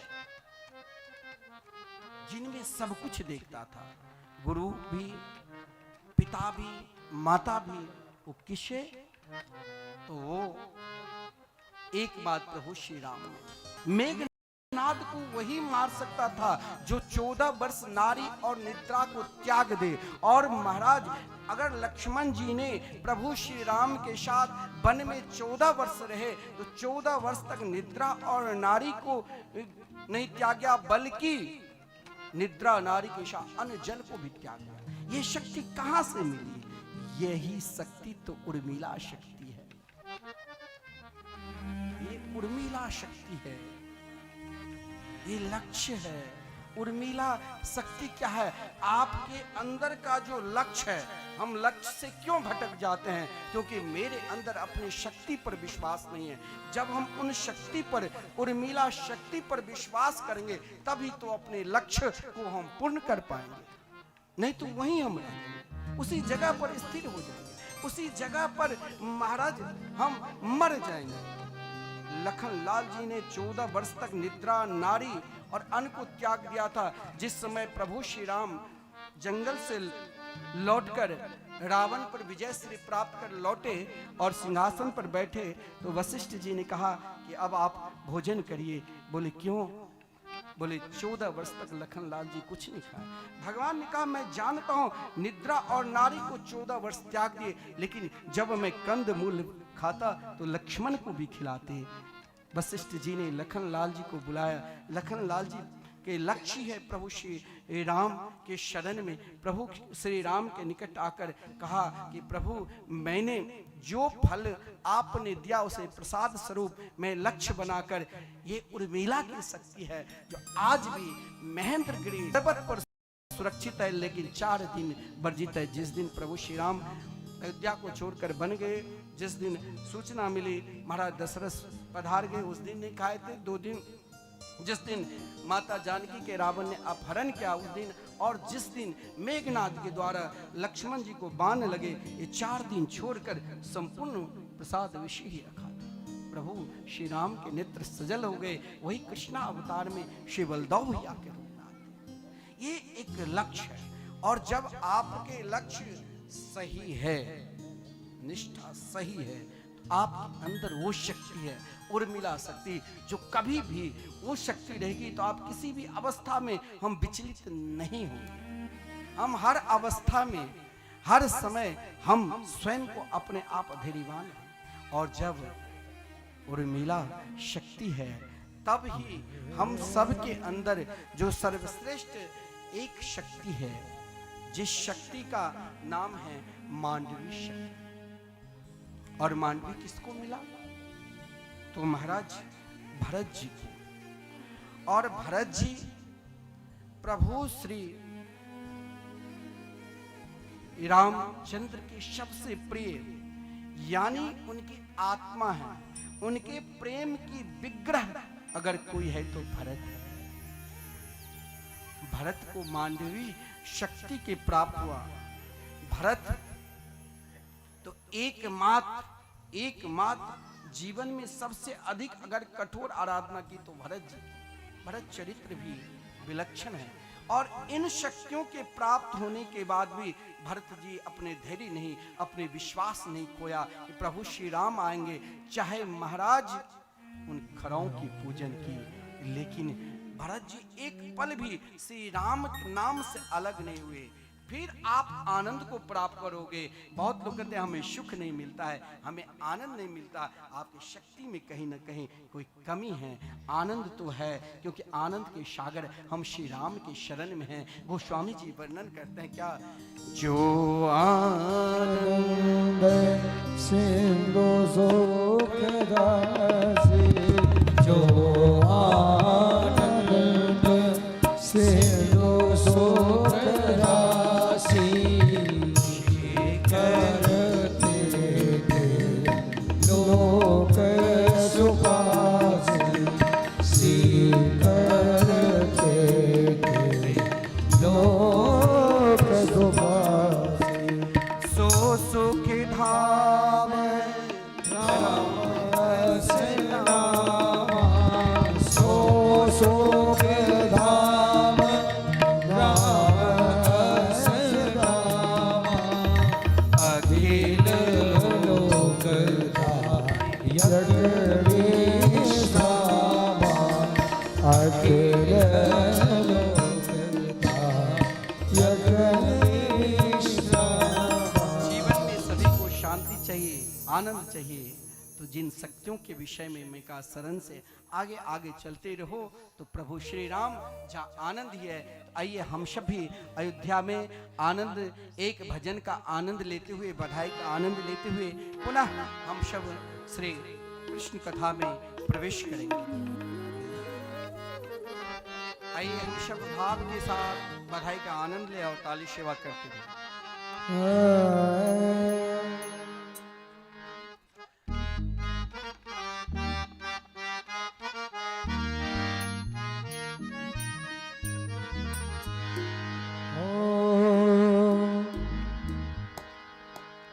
प्रकट है चारों भैया, अवध में बाजे बधैया। प्रकट है चारों भैया, अवध में बाजे बधैया। प्रकट है चारों भैया, अवध में बाजे बधैया। ओ बाजे बधैया, सखी बधैया, बाजे बधैया सखी बाजे सनैया, बाजे बधैया सखी बाजे बधैया, बाजे बधैया सखी बाजे बधैया। ओ प्रगटे हैं हो जगने हैं चारों भैया, अवधपुर बाजे बधैया।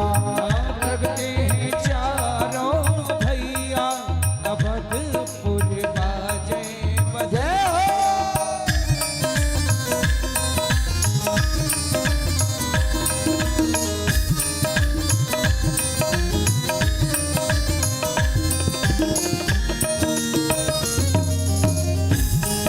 बड़े भाव से तालियां, हरि बोल।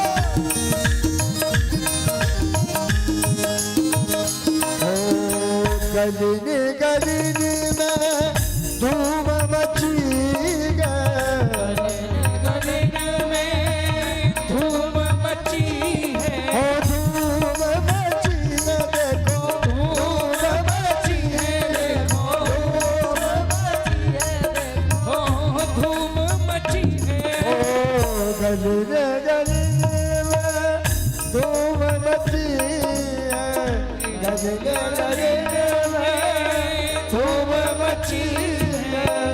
बाजे और सहरैया, अवधपुर बाजे बधैया।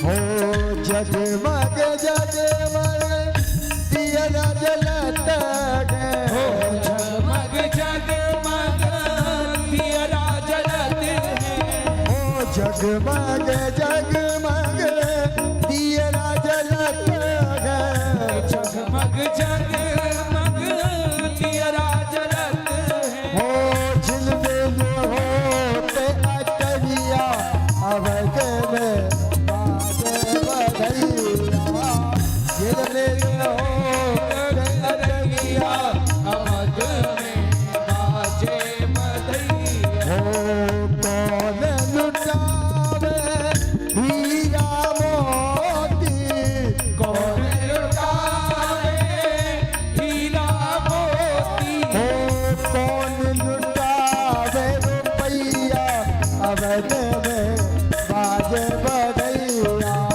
कौन लुटावे रुपैया अवध में बाजे बधैया हो राजा लुटावे हीरा मोती राजा लुटावे हीरा मोती हो मैया लुटावे रुपैया अवध में बाजे बधैया लड़के जाओ भैया अवध में बाजे बधैया झांझ मृदंग ताल धपवाज झांझ मृदंग ताल तब बाजे हो नाचत ताता भैया अवध में बाजे बधैया लड़के चारों भैया अवध में बाजे बधैया हो लड़के चारों भैया अवध में बाजे बधैया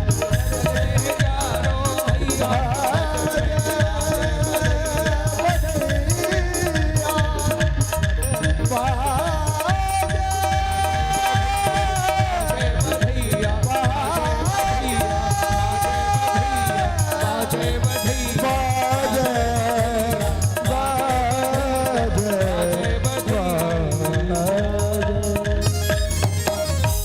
बोले राघवेंद्र सरकार की जय। आदरणीय श्रीमान सुखदेव जी महाराज परीक्षित को श्री कृष्ण कथा की ओर ले चले। महाराज परीक्षित ने आदरणीय श्रीमान सुखदेव जी से जब चंद्र वंश के अनेक राजाओं महाराज नाहु से लेकर महाराज पुरु यदु से लेकर जिस वंश में भगवान अवतार लिए उन अवतारों के विषय में प्रश्न किए। भगवान अवतार क्यों लेते हैं, उनका अभिप्राय क्या है? क्या भगवान अधर्मी को ही उद्धार करने के लिए यदि अवतार लेते हैं तब वो भगवान है ही? क्योंकि शांत हो जाइए फिर बधाई के आनंद लेंगे। बिल्कुल समय पर ही आरती होगी, आप चिंता मत करना। बिल्कुल समय पर, हम समय का ध्यान बिल्कुल रखा। भगवान के अवतार लेने का अभिप्राय क्या है? भगवान के अवतार लेने का एक ही अभिप्राय है, प्राणी मात्र में प्रेम का दान करना, प्राणी मात्र को उत्साह देना, सबके हृदय में एकमात्र सद्भावना बनी रही। तो भगवान क्या कंस को मारने के लिए, अन्य असुरों को मारने के लिए आते हैं? बिल्कुल नहीं। जैसे मानो किसान है और किसान के फसल है, खेत पर फसल की सुरक्षा के लिए जब वो फावड़ा चलाते हैं, कुदाल, उनका लक्ष्य क्या रहता है? घास को दूर करना और फसल के सुरक्षित रखना। तो भगवान जब अवतार लेते हैं तो घास की तरह तिनका की तरह जो उनके रसिक भक्त जो है, जो प्रेमी है, उनकी रक्षा के लिए अगर असुर आ जाए घास के रूप में, तो जैसे किसान भाव नहीं, लेकिन फसल पर भगवान वश में हो जाते हैं, भगवान वश में हो जाते हैं। भगवान को वश में करना है तो वो तो पुकार से वश में हो जाते हैं, प्रार्थना से वश हो जाते हैं। लेकिन ना जाने हम कितने ही बार प्रार्थना कर चुके हैं, लाखों बार पुकार चुके हैं, लेकिन फिर भी कोई आभास भी नहीं हुआ। कारण क्या है? सर्वप्रथम दिखाया कि अब आप अपने स्वभाव को बने। पृथ्वी के ऊपर बड़े बड़े बिल्डिंग भी है, लोग पाप भी करते हैं, पुण्य भी करते हैं, फिर भी पृथ्वी विचलित नहीं होती। भगवान के शरण में जाकर हमें कभी भी किसी भी अवस्था में विचलित नहीं होना चाहिए। इसीलिए पृथ्वी ने गौ का रूप धारण क्यों किया? इसीलिए पृथ्वी ने गौ का रूप धारण क्यों किया? और रूप धारण कर लेती। गौ कहते हैं इंद्रियों को। मन कंट्रोल में तभी रहेगा जब इंद्रिय वश में। अगर बहुत लोग कहते हैं मन बस में नहीं, मन विचलित होता है, तो मन के बस करने के लिए एक मार्ग है ही। जब इतने जगह से कंट्रोल आप कर रखे हो, 5 ज्ञानेंद्रिय, 5 कर्मेंद्रिय, पृथ्वी यानी गो, आप अपने स्वभाव में यदि परिवर्तन चाहते हो, अपनी इंद्रियों को कंट्रोल में करो। और फिर पृथ्वी इंद्रियों को कैसे कंट्रोल कर सकते हैं? तो बुद्धि, ब्रह्मा बुद्धि के प्रतीक है। ब्रह्मा जी को साथ में लिया, ब्रह्मा बुद्धि के प्रतीक। लेकिन इस बुद्धि कभी तमोगुण कभी सतोगुण एक तरह स्थिर रहे तो भगवान शिव के साथ करना पड़ेगा। और शिव तमोगुण प्रवृत्ति नहीं आने देंगे, तो तब देवता को साथ में लेकर शव जब स्तुति की क्षीर सागर में, तो भगवान ने इन स्तुति की सुनकर तुरंत कहा मैं जरूर अवतार लूंगा। लेकिन कहां? तो भगवान ने कहा ब्रज प्रांत में, मथुरा में वसुदेव और देव की जो कंस के कारागार में बंद है, वही अवतार लूंगा। ब्रह्मा जी ने सभी देवताओं को भी यही कहा, वसुदेव गिरे साक्षात् भगवान पुरुष पर जनिष्यते तत्प्रियार्थम न गृहं गृह मिथ्याहो गृहिणी गृह विमुच्यते। ये सब अर्थ है, लेकिन वास्तविकता वसुदेव और देवकी की यहाँ भगवान का यहाँ मैं अकेला नहीं अवतार लूंगा। तत्प्रियार्थम, श्री कृष्ण भी जब अवतार लेते हैं तो अपनी शक्ति को साथ में लेकर, तो भगवान की शक्ति कौन है? तो रास रासेश्वरी श्री राधा रानी। देवताओं से भी कहा आप भी ब्रज में अवतार लो। बोले मेरी पत्नी कहाँ लगी? बोले बरसाने में अपने अपने स्त्रियों के साथ सब अवतार लो ब्रज प्रांत में। मथुरा के राजा महाराज उग्रसेन थे, लेकिन पुत्र कभी कभी दुष्ट हो जाता है तो पिता की संपूर्ण प्रतिष्ठा को नष्ट कर देते हैं। जैसे कंस ने अपने पिता की संपूर्ण प्रतिष्ठा को नष्ट कर स्वयं पिता को ही जेल में बंद कर दिया था। इधर कंस सभी को महाराज प्राय बहुत सताया क्या करते थे, लेकिन अपनी चचेरी बहन देवकी को पुत्रीवत मानते थे, जिस कारण देवकी का विवाह कराया। लेकिन जिस समय देवकी को स्वयं रथ पर बैठाकर कंस ले जा रहे थे, उसी समय महाराज आकाशवाणी हुई, क्योंकि देवता जानते थे ये दुष्ट है, इसके हृदय के अंदर यदि दया उत्पन्न होगी तो प्रभु के अवतार लेने में समय भी लग सकता है। जिस कारण आकाशवाणी हुई, अस्यास्तमष्टमो गर्भे हंतायाम वशे बुधा। ये शब्द सुनकर दुष्ट का यही स्वभाव होता है, कोई कह दिया कि आपके अमुक व्यक्ति गाली दे रहे हैं तो वश उसी पर विश्वास कर लेता है, बिना सोचे समझे देवकी को मारने के लिए तैयार हुए।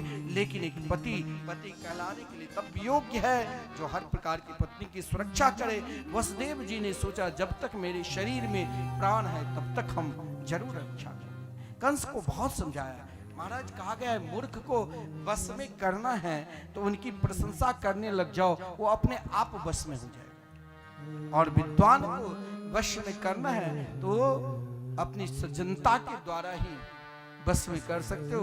कंस के वश में करने के लिए वसुदेव जी ने सोचा मैं इससे लड़ नहीं सकता हूं, परंतु इनकी प्रशंसा तो कर सकता हूं। बोले महाराज आप तो बहुत श्रेष्ठ हैं, देव की व्याकुल है, देव की उदास है।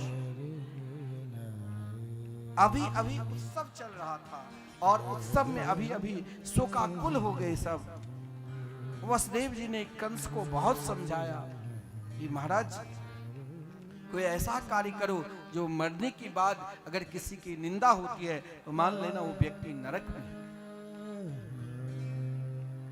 देवकी की रक्षा के लिए वसुदेव जी ने कंस की सारी बात मान ली। कहा देवकी के जितने भी संतान हो जो मेरा स्मरण रहेगा मैं समर्पित कर दूंगा। कंस ने कहा जेल में रहना पड़ेगा, कहा मानता हूं रहूंगा। हथकड़ी बेड़िया पहनने पड़ेगी, वो भी स्वीकार कर लिया। और प्रथम पुत्र जब कीर्तिमान नाम के हुआ तो कंस के हृदय में दया आई, लेकिन देवर्षि नारद जी ने सोचा कि इसने प्राय सभी भक्तों को कष्ट पहुंचाया, इनके हृदय में दया नहीं आनी चाहिए। देवर्षि नारद जी बीना बजाते हुए कंस को समझाया, अंक के गिनती कराए पुष्प लेकर कि जहां से गिनती कराया 8 स्थान 8 जगह पर ला देते थे अंक पे। अंत में कंस ने वसुदेव जी के प्रथम पुत्र कीर्तिमान को समाप्त कर दिया। इस प्रकार एक कौन के 6 संतान को जब समाप्त कर दिया, 7वें संतान के रूप में स्वयं भगवान के तेज, जिसे रामावतार में वचन देते लखन लाल जी को, स्वयं भगवान शेष बलदेव भैया के रूप में, तो देवकी के गर्भ में हृदयाकाश में आते हैं। परंतु भगवान ने योग माया को, देखिए योग माया शक्ति जो सही में वैष्णव है वो किसी भी धर्म की निंदा नहीं, क्योंकि दुर्गा जी भी श्री कृष्ण की बहन है। दुर्गा जी साक्षात विंध्यवासिनी के रूप में, विंध्यवासिनी देवी कौन है तो भगवान श्री कृष्ण की बहन है। और श्री कृष्ण जब जब योग माया शक्ति को कहा कि देवकी के गर्भ में जो मेरा तेज है उसे नंद के महल में वसुदेव जी की बड़ी पत्नी रोनी है वहां स्थापित कर दो, और हे देवी अब आप भी पृथ्वी लोक पर अवतार लो। गक्ष देवी ब्रजम भद्रे गोप गोभी रलम कृतम, जहां गो हो जहां गोप गोपियां हो वहां आप भी अवतार लो। लेकिन योग माया ने मना कर दिया तो भगवान स्वयं कहा कि आप कलयुग में दुर्गा, वैष्णवी, भगवती, चंडिका, काली इत्यादि रूप से संसार के प्राणी आपको पूजेंगे, आप अवतार लीजिए। आदरणीय श्रीमान सुखदेव जी कहते हैं कि जब 7वें तेज भगवान ने योग माया शक्ति के द्वारा रोहिणी के गर्भ में स्थापित कर दी तो कंस की निंदा होने लगी। और शास्त्र में कहा गया है जिसकी निंदा होती है उसकी आयु का छिन्न होता है। कंस की चारों तरफ निंदा हो रही थी। अब वो समय आ चुका था। भादो मास अष्टमी तिथि बुधवार कृष्ण पक्ष रोहिणी नक्षत्र युक्त महाबली महादुर्दान कंस के कारागार जहां 10,000 सुरक्षा कर्मी हैं, वसुदेव और देवकी जहां हथकड़ी और बेड़ियां से जकड़े हुए हैं, उसी समय भगवान चतुर्भुज के रूप में, देखिए संसार के बालक यहीं से श्री कृष्ण लीला आश्चर्यमय है। जब संसार के कोई बालक अवतार लेते हैं तो सर्वप्रथम माता देखती है, और जब भगवान गर्भ में प्रवेश किया तो संपूर्ण देवता ने स्तुति की, और देवता स्तुति के उपरांत आदरणीय श्रीमान वसुदेव जी ने एक दिव्य प्रकाश देखा। और वो प्रकाश कैसा था? तो तमद्भुतम बालकम वसुदेव इच्छत, यहीं से भगवान के लीला आश्चर्य में है। उस अद्भुत बालक को वसुदेव जी देखा जो कैसा था? तो शंख चक्र गदा पद्म से सुशोभित, दिव्य तथा बहुमूल्य विशिष्ट आभूषणों से युक्त, पीतांबरधारी श्यामला सलोना, उन रूप को देखकर वसुदेव जी ने देखते ही रह गया। और वसुदेव जी ने स्तुति की, देवकी को जगाया कि देखो ये बालक कैसा है। बालक शब्द का कई अर्थ है। वास्यात नर्मदा नदी अर्थात नर्मदेश्वर भगवान शंकर जी के द्वारा जिनके स्तवन की जाती है, स्तुति की जाती है, आज वही श्रीमान वसुदेव जी के यहाँ बालक के रूप में विराजमान है। जिनके रोमगर्त में अनेक ब्रह्मांड है, आज वे बालक के रूप में विराजमान है।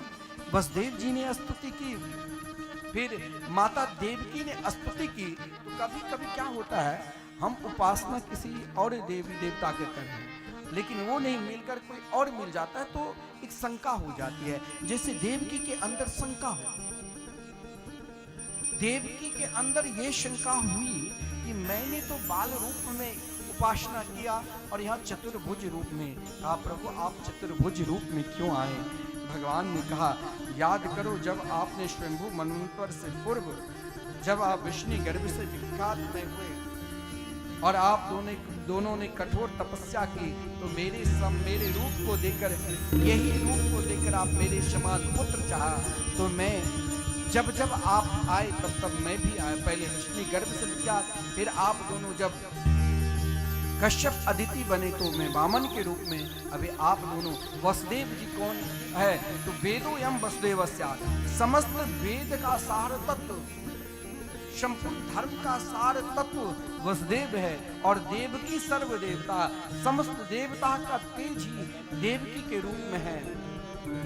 कहा प्रभु मैंने तो बाल रूप में उपासना की। कहा कि जो काम मुझे 11 वर्ष 53 दिन के बाद करना है, कहीं आप जिस तरह भयभीत हो आज ही न करना पड़े। देवकी ने कहा अब मेरे अंदर भय नहीं है। भगवान ने कहा मुझे कुछ प्रेम लीला का दान करना है, तो इस रूप को जो मेरे नित्य माता पिता जो गोकुल में है वहां भेज दो। तो देवकी ने कही इस रूप को यहाँ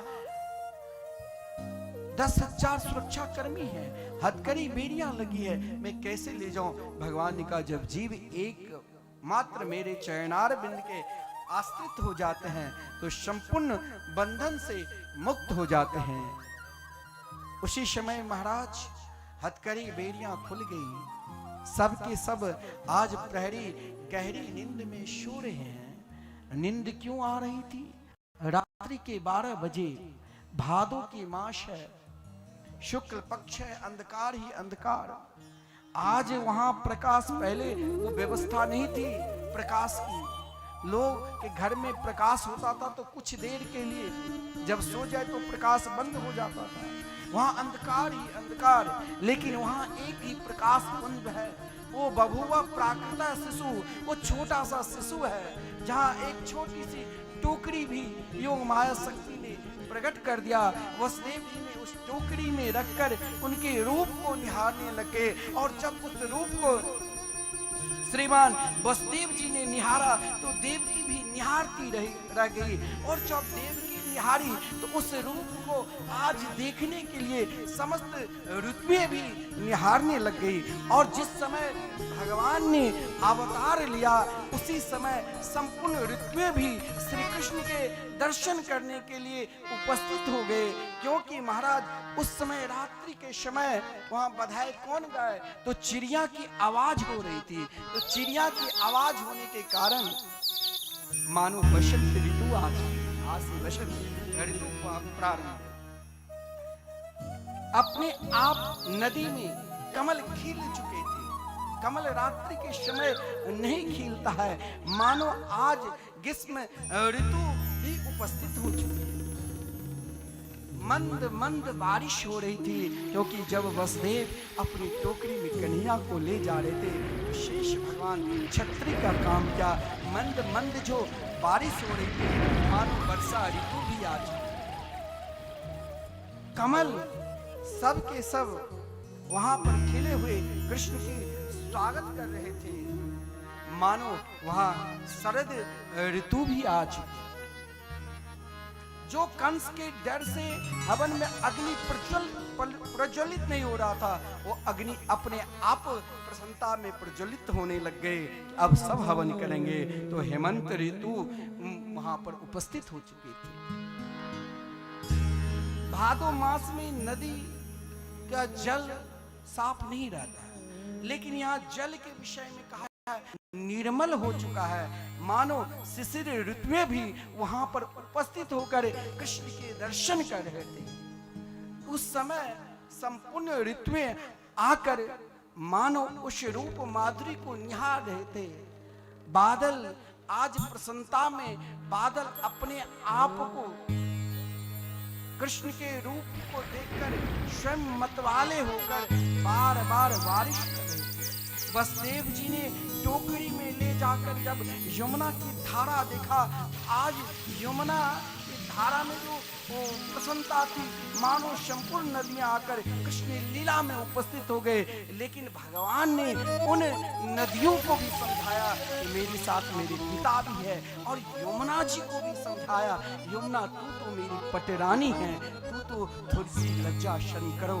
भगवान ने अपने चैनार बिंद से यमुना जी को भी शांत किया, और वसुदेव जी बड़े आनंद के साथ उन नन्हे से छोटे से लाला को गोकुल में रखकर, वहां भी एक विलक्षण भाव है। और वो भाव क्या है, तो यहाँ कहा गया है, यहाँ प्रेम माधुरी में गोलोक बिहारी पहले ही यशोदा के बगल में महाराज खेल रहे थे, और वो कन्या श्री शक्ति भी वहां थी। लेकिन वसुदेव जी की दृष्टि में कन्या ही दिखाई दिया, क्योंकि वसुदेव जी ने जब अपनी टोकरी से उन नन्हे से छोटे से लाल को रखा, तो वसुदेव सुतः श्रीमान वासुदेवो खिलात्मनि लीने नंद सुतो राजन विद्युत सोदामणि यथा। वसुदेव नंद नंदन में उसी प्रकार लीन हो गए, जैसे बिजली तड़कती है तो कोई देखता है कोई नहीं देखता है। मानो भगवान ने अपने पिता से कहा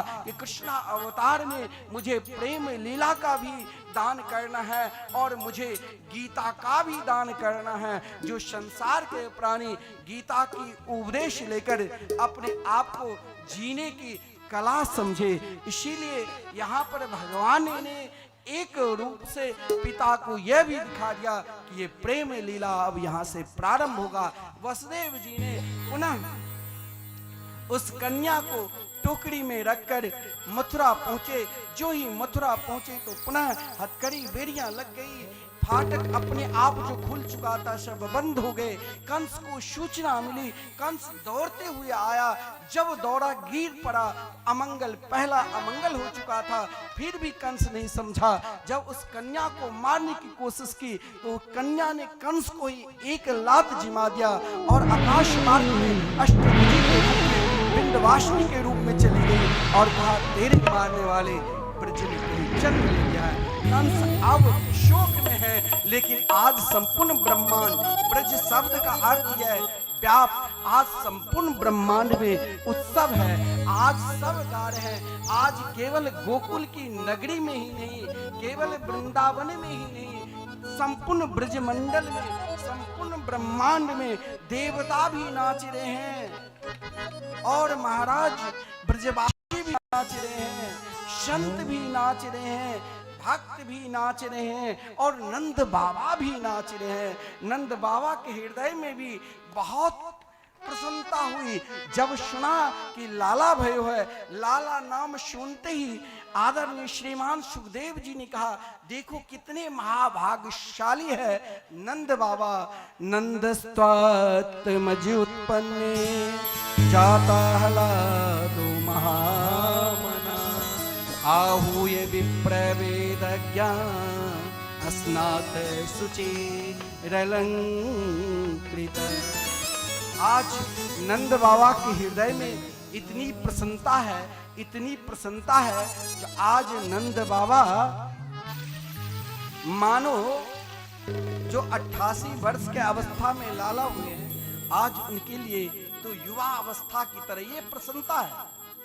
आनंद में लोग सब कुछ खो देते हैं, भूल जाते हैं और सब बड़े आनंद के साथ नाचते हुए गाते हुए सब के सब एक ही शब्द कि चलो आज नंद के लाला के दर्शन करें, और सब यही गाते हुए जा रहे हैं, एक दूसरे के ऊपर बधाई भी गान कर रहे हैं। सब बधाई गा रहे हैं, सब नाच रहे हैं, गा रहे हैं, केवल रो रहा है कंस। यहाँ तो उत्सव चल रहे हैं, यहाँ तो प्रसन्नता में सब भाव के साथ आनंद के साथ नंद बाबा अपने मस्तक पर जब जैसे वसुदेव जी लाया वैसे नंद बाबा भी कन्हैया। सब बैठ जाइए, सभी लोग बैठ जाएं। अरे बधाई चालू करना। स्थान पर सब बड़े आनंद के साथ बैठकर और देखिए वहीं से ताली सेवा करते रहिए तो बधाई का आनंद लेंगे। फिर हम सब आरती के दर्शन करेंगे और महाराज सब आपके साथ यही कहिए क्या, ब्रज में हो खुल गए जेल के ताले, वो क्या बात हो गई। हो खुल गए जेल के ताले, वो क्या बात हो गई। वो जन्मे कन्हैया करामात हो गई। वो जब से जन्मे कन्हैया करामात हो गई। वो खुल गए जेल के ताले, वो क्या बात हो गई। वो खुल गए जेल के ताले, ओए क्या बात हो गई। हो जन्मे कन्हैया करामात हो गई। जब से जन्मे हो था घन घोर अंधेरा, कैसी रात हो गई। घन घोर अंधेरा, कैसी बात हो गई। हो जन्मे कन्हैया करामात हो गई। जब से जन्मे कन्हैया करामात हो गई। हो तेरी गोद में आयो लाल, बधाई दे देरी मैया। हो तेरी गोद में आयो लाल, बधाई दे देरी मैया। हो दे देरी मैया, बधाई दे देरी मैया। दे तेरी मैया, बधाई दे तेरी मैया।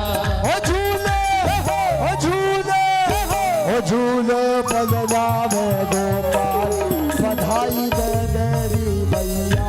हो झूले बलराम गोपाल, बधाई दे तेरी मैया। हो दे देरी मैया, बधाई दे देरी मैया।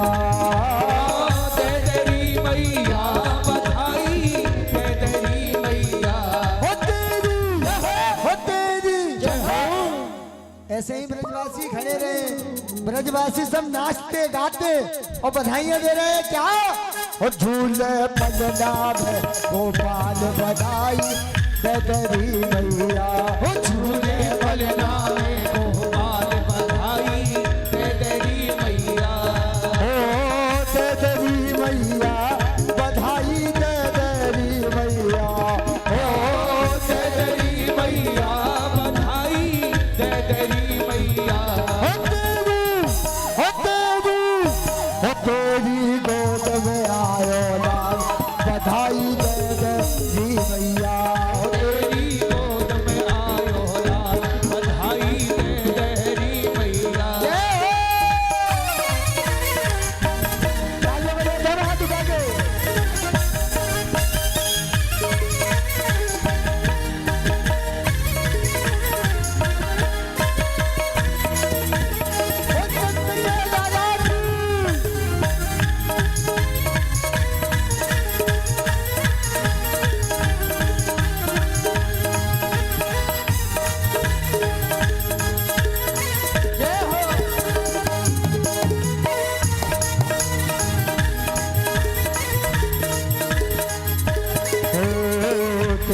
लाल की झांकी निराली बातों देखे दुनिया सारी तेरे लाल की झांकी निराली देख दुनिया सारी। ओ दर्शन दर्शन दे दे अपने लाल के तेरे सब ओ दर्शन दे दे अपने लाल के रहते हैं ब्रजवासी हो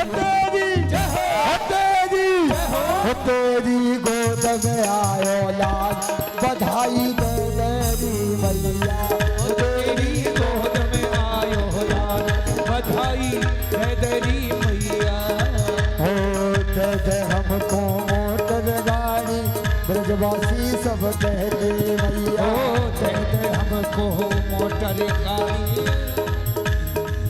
हो ब्रज में देखो आप लोग नाच नहीं रहे हो और वृंदावन जब ब्रज में भगवान को जन्म है तो सब ब्रजवासी नाच रहे, ऐसे ही आप लोग नाचेंगे बड़े भाव से, दोनों हाथ उठा के यही कहेंगे क्या?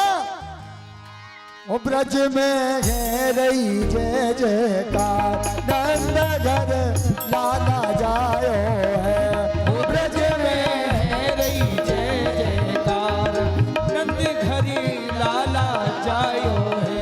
ओ लाला जायो है यशोदा ने लाला जायो है। ओ लाला जायो है यशोदा नी लाला जायो है। हो ब्रज में हो ब्रज में हो ब्रज में जय जयकार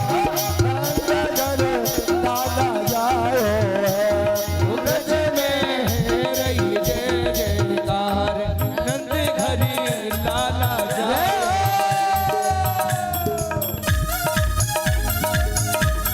नाचते गाते ओ नंद के लाला की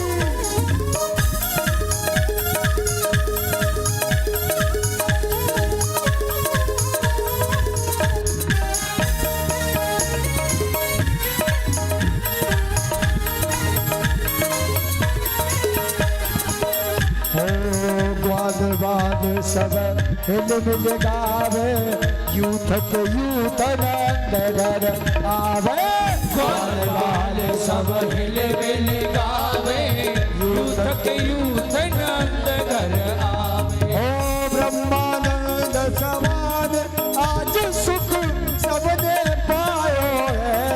ओ ब्रह्मानंद समान आज सुख सबने पायो है।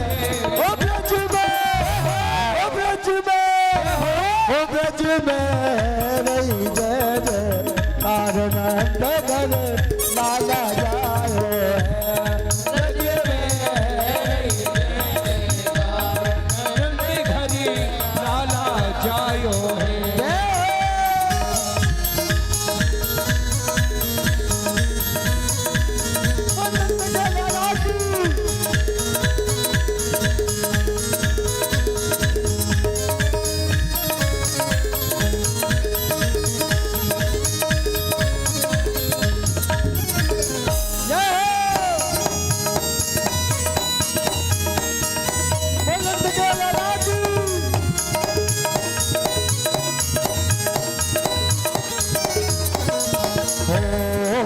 ब्रज 84 कोस में मैया सबई कहे धन यशोदा मैया। ब्रज 84 कोसन भैया सबई कहे धन्य यशोदा मैया। ओ 80 साल की आयु में सुत ऐसो जायो है। ओ 80 साल की आयु में सुत ऐसो जायो है। हो ब्रज में हो ब्रज में हो ब्रज में है रही जय जयकार नंद घर लाला जायो है। हो ब्रज में है रही जय जयकार नंद घर लाला जायो है। हो ब्रज में है रही जय जयकार नंद घर लाला जायो है। हो ब्रज में है रही जय जयकार नंद घर लाला जायो है। हो ब्रज में है जय जयकार नंद घर लाला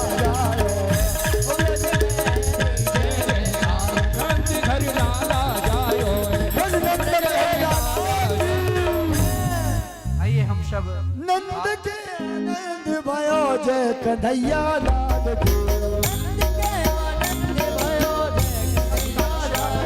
नंद के आनंद भयो जय कन्हैया लाल की गाना तो से तालियां बजाओ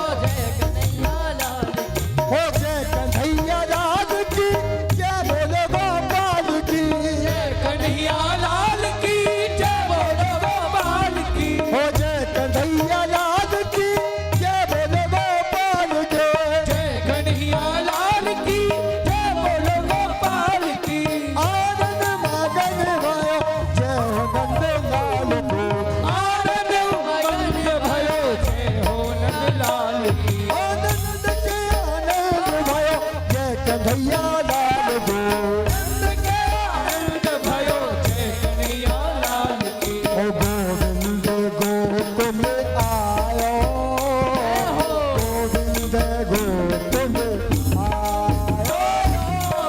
गोविंद गोकुल आयो गोविंद गोकुल आयो ओ नंद भवन में नौबत बाजे नंद भवन में नौबत बाजे ओ सखिया मंगल गायो गायो गायो गोविंद गोकुल आयो गोविंद गोकुल आयो गोकुल आयो गोकुल आयो नंद जू के अंगना में बज रही आज बधाई नंद जू के अंगना में बज रही आज बधाई नंद जू के अंगना बज रही आज बधाई ओ सो आज बधाई सौ सवार बधाई लोगो लाखों बार बधाई नंद जू के अंगना में बज रही आज बधाई नंद जू के अंगना में बज रही आज बधाई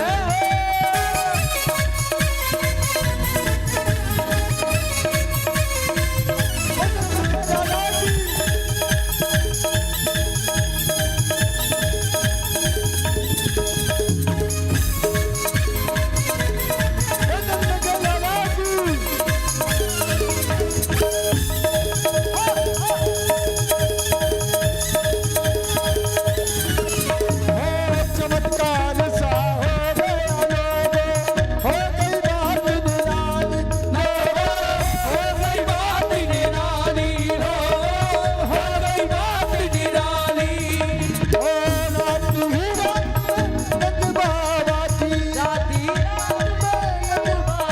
अरे तारी हो गई काली नंद झुके अंगना में बज रही आज बधाई नंद झुके अंगना में बज रही आज बधाई नंद झुके अंगना में बज रही आज बधाई नंद झुके अंगना में बज रही आज बधाई नंद के आनंद कन्हैया लाल की नंद के आनंद कन्हैया लाल की शामिल बात बोला कन्हैया लाल की नंद के आनंद भयो जय कन्हैया लाल की नंद के आनंद भयो जय कन्हैया लाला की ये अब हम शिव आरती के दर्शन करेंगे। दो शब्द आचार्य जी आप बोल वृंदावन बिहारी लाल की बोलो कृष्ण कन्हैया लाल की श्री कृष्ण जन्म महोत्सव की जय जय श्री राधे। आज सभी चतुर्दिवस की कथा में श्री कृष्ण जन्म महोत्सव का बड़ा आनंद मना रहे हैं। देखिए महाराज श्री के द्वारा जो मिथिला कुंज वृंदावन में अखंड युगल नाम संकीर्तन चल रहा है। मैं आपको पहले भी बताया तो जिन लोगों ने दान दाताओं ने मिथिला कुंज वृंदावन के लिए संकीर्तन में सेवा भेजी है उनके मैं नाम का उच्चारण करूंगा। श्री लोटन बाबू झा कैथनिया, ये मिथिला कुंज नाम संकीर्तन के आजीवन सदस्य बने हैं। 25,000 रुपए दे करके इनके लिए जोरदार से ताली का स्वागत करें। और एक सेवा अंबाला से आई है, हरियाणा अंबाला से श्री अनीता देवी। इन्होंने श्री भागवत मंदिर के लिए 10,200 रुपए 2 श्लोक की सेवा की है। इनके लिए भी जोरदार से ताली की स्वागत करें। और श्री बैजू मिश्रा जी पचाटी, इन्होंने भी 1 श्लोक की सेवा की है 5100 रुपए दे करके। इनके लिए भी जोरदार से स्वागत करें ताली से। अब आइए आरती के दर्शन करेंगे और देखिए आरती करके सभी प्रसाद लेकर ही जाएंगे। और कल देखिए बहुत सुंदर भगवान की बाल लीलाओं की कथा है और इसी समय गोवर्धन भगवान का पूजन भी होगा। तो बड़े धूमधाम से कल से ये पंडाल खाली नहीं रहना चाहिए। जय श्री राजदे। आइए अब आरती के दर्शन करते हैं।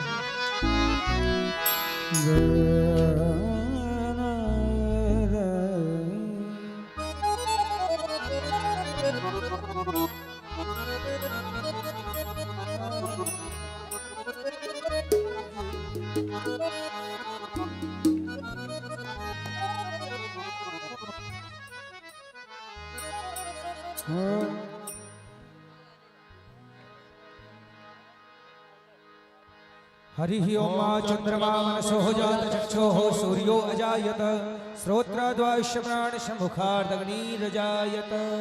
आरती बाल कृष्ण की जय। सभी खड़े हो जाए, सभी अपने अपने स्थान पे खड़े हो जाओ। खड़े होकर आरती करना चाहिए।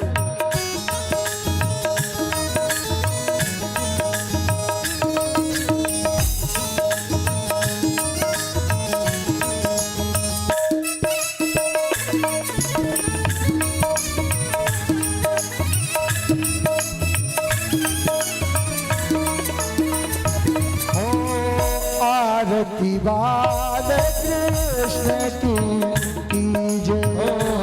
आरती बाल कृष्ण की जय। अपनो जन्म सफल कर लीजो। अपनो जन्म सुफल कर लीजे।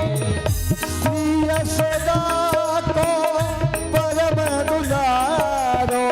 श्री यशोदा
सखन संग खेलत सुख पावे।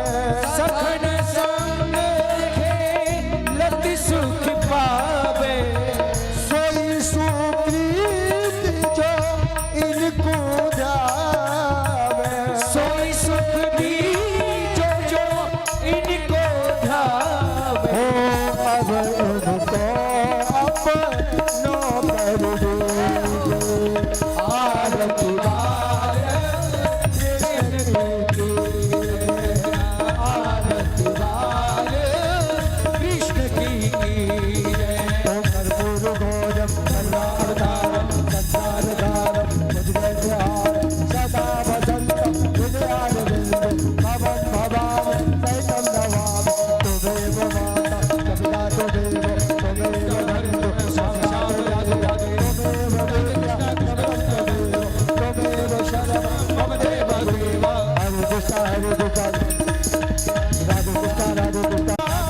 कृष्ण राधे कृष्ण राधे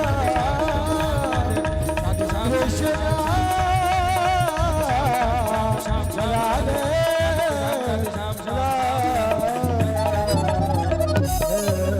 ओम जले शीतले करुणं ध्यो शान्तिरन्तर जगं शान्तिः पृथ्वी शान्तिरापः शान्तिरोगदयः शान्तिः वनस्पतयः शान्तिर्विश्वे देवाः शान्तिब्रह्म शान्तिः सर्वगं शान्तिः शान्तिरेव शान्तिः तामा शान्तिरेधिः ओम देवादिवन्दनं मन्त्रपुष्पेतां जगनेन जग्नमय जन्त देवा स्थानि धर्मा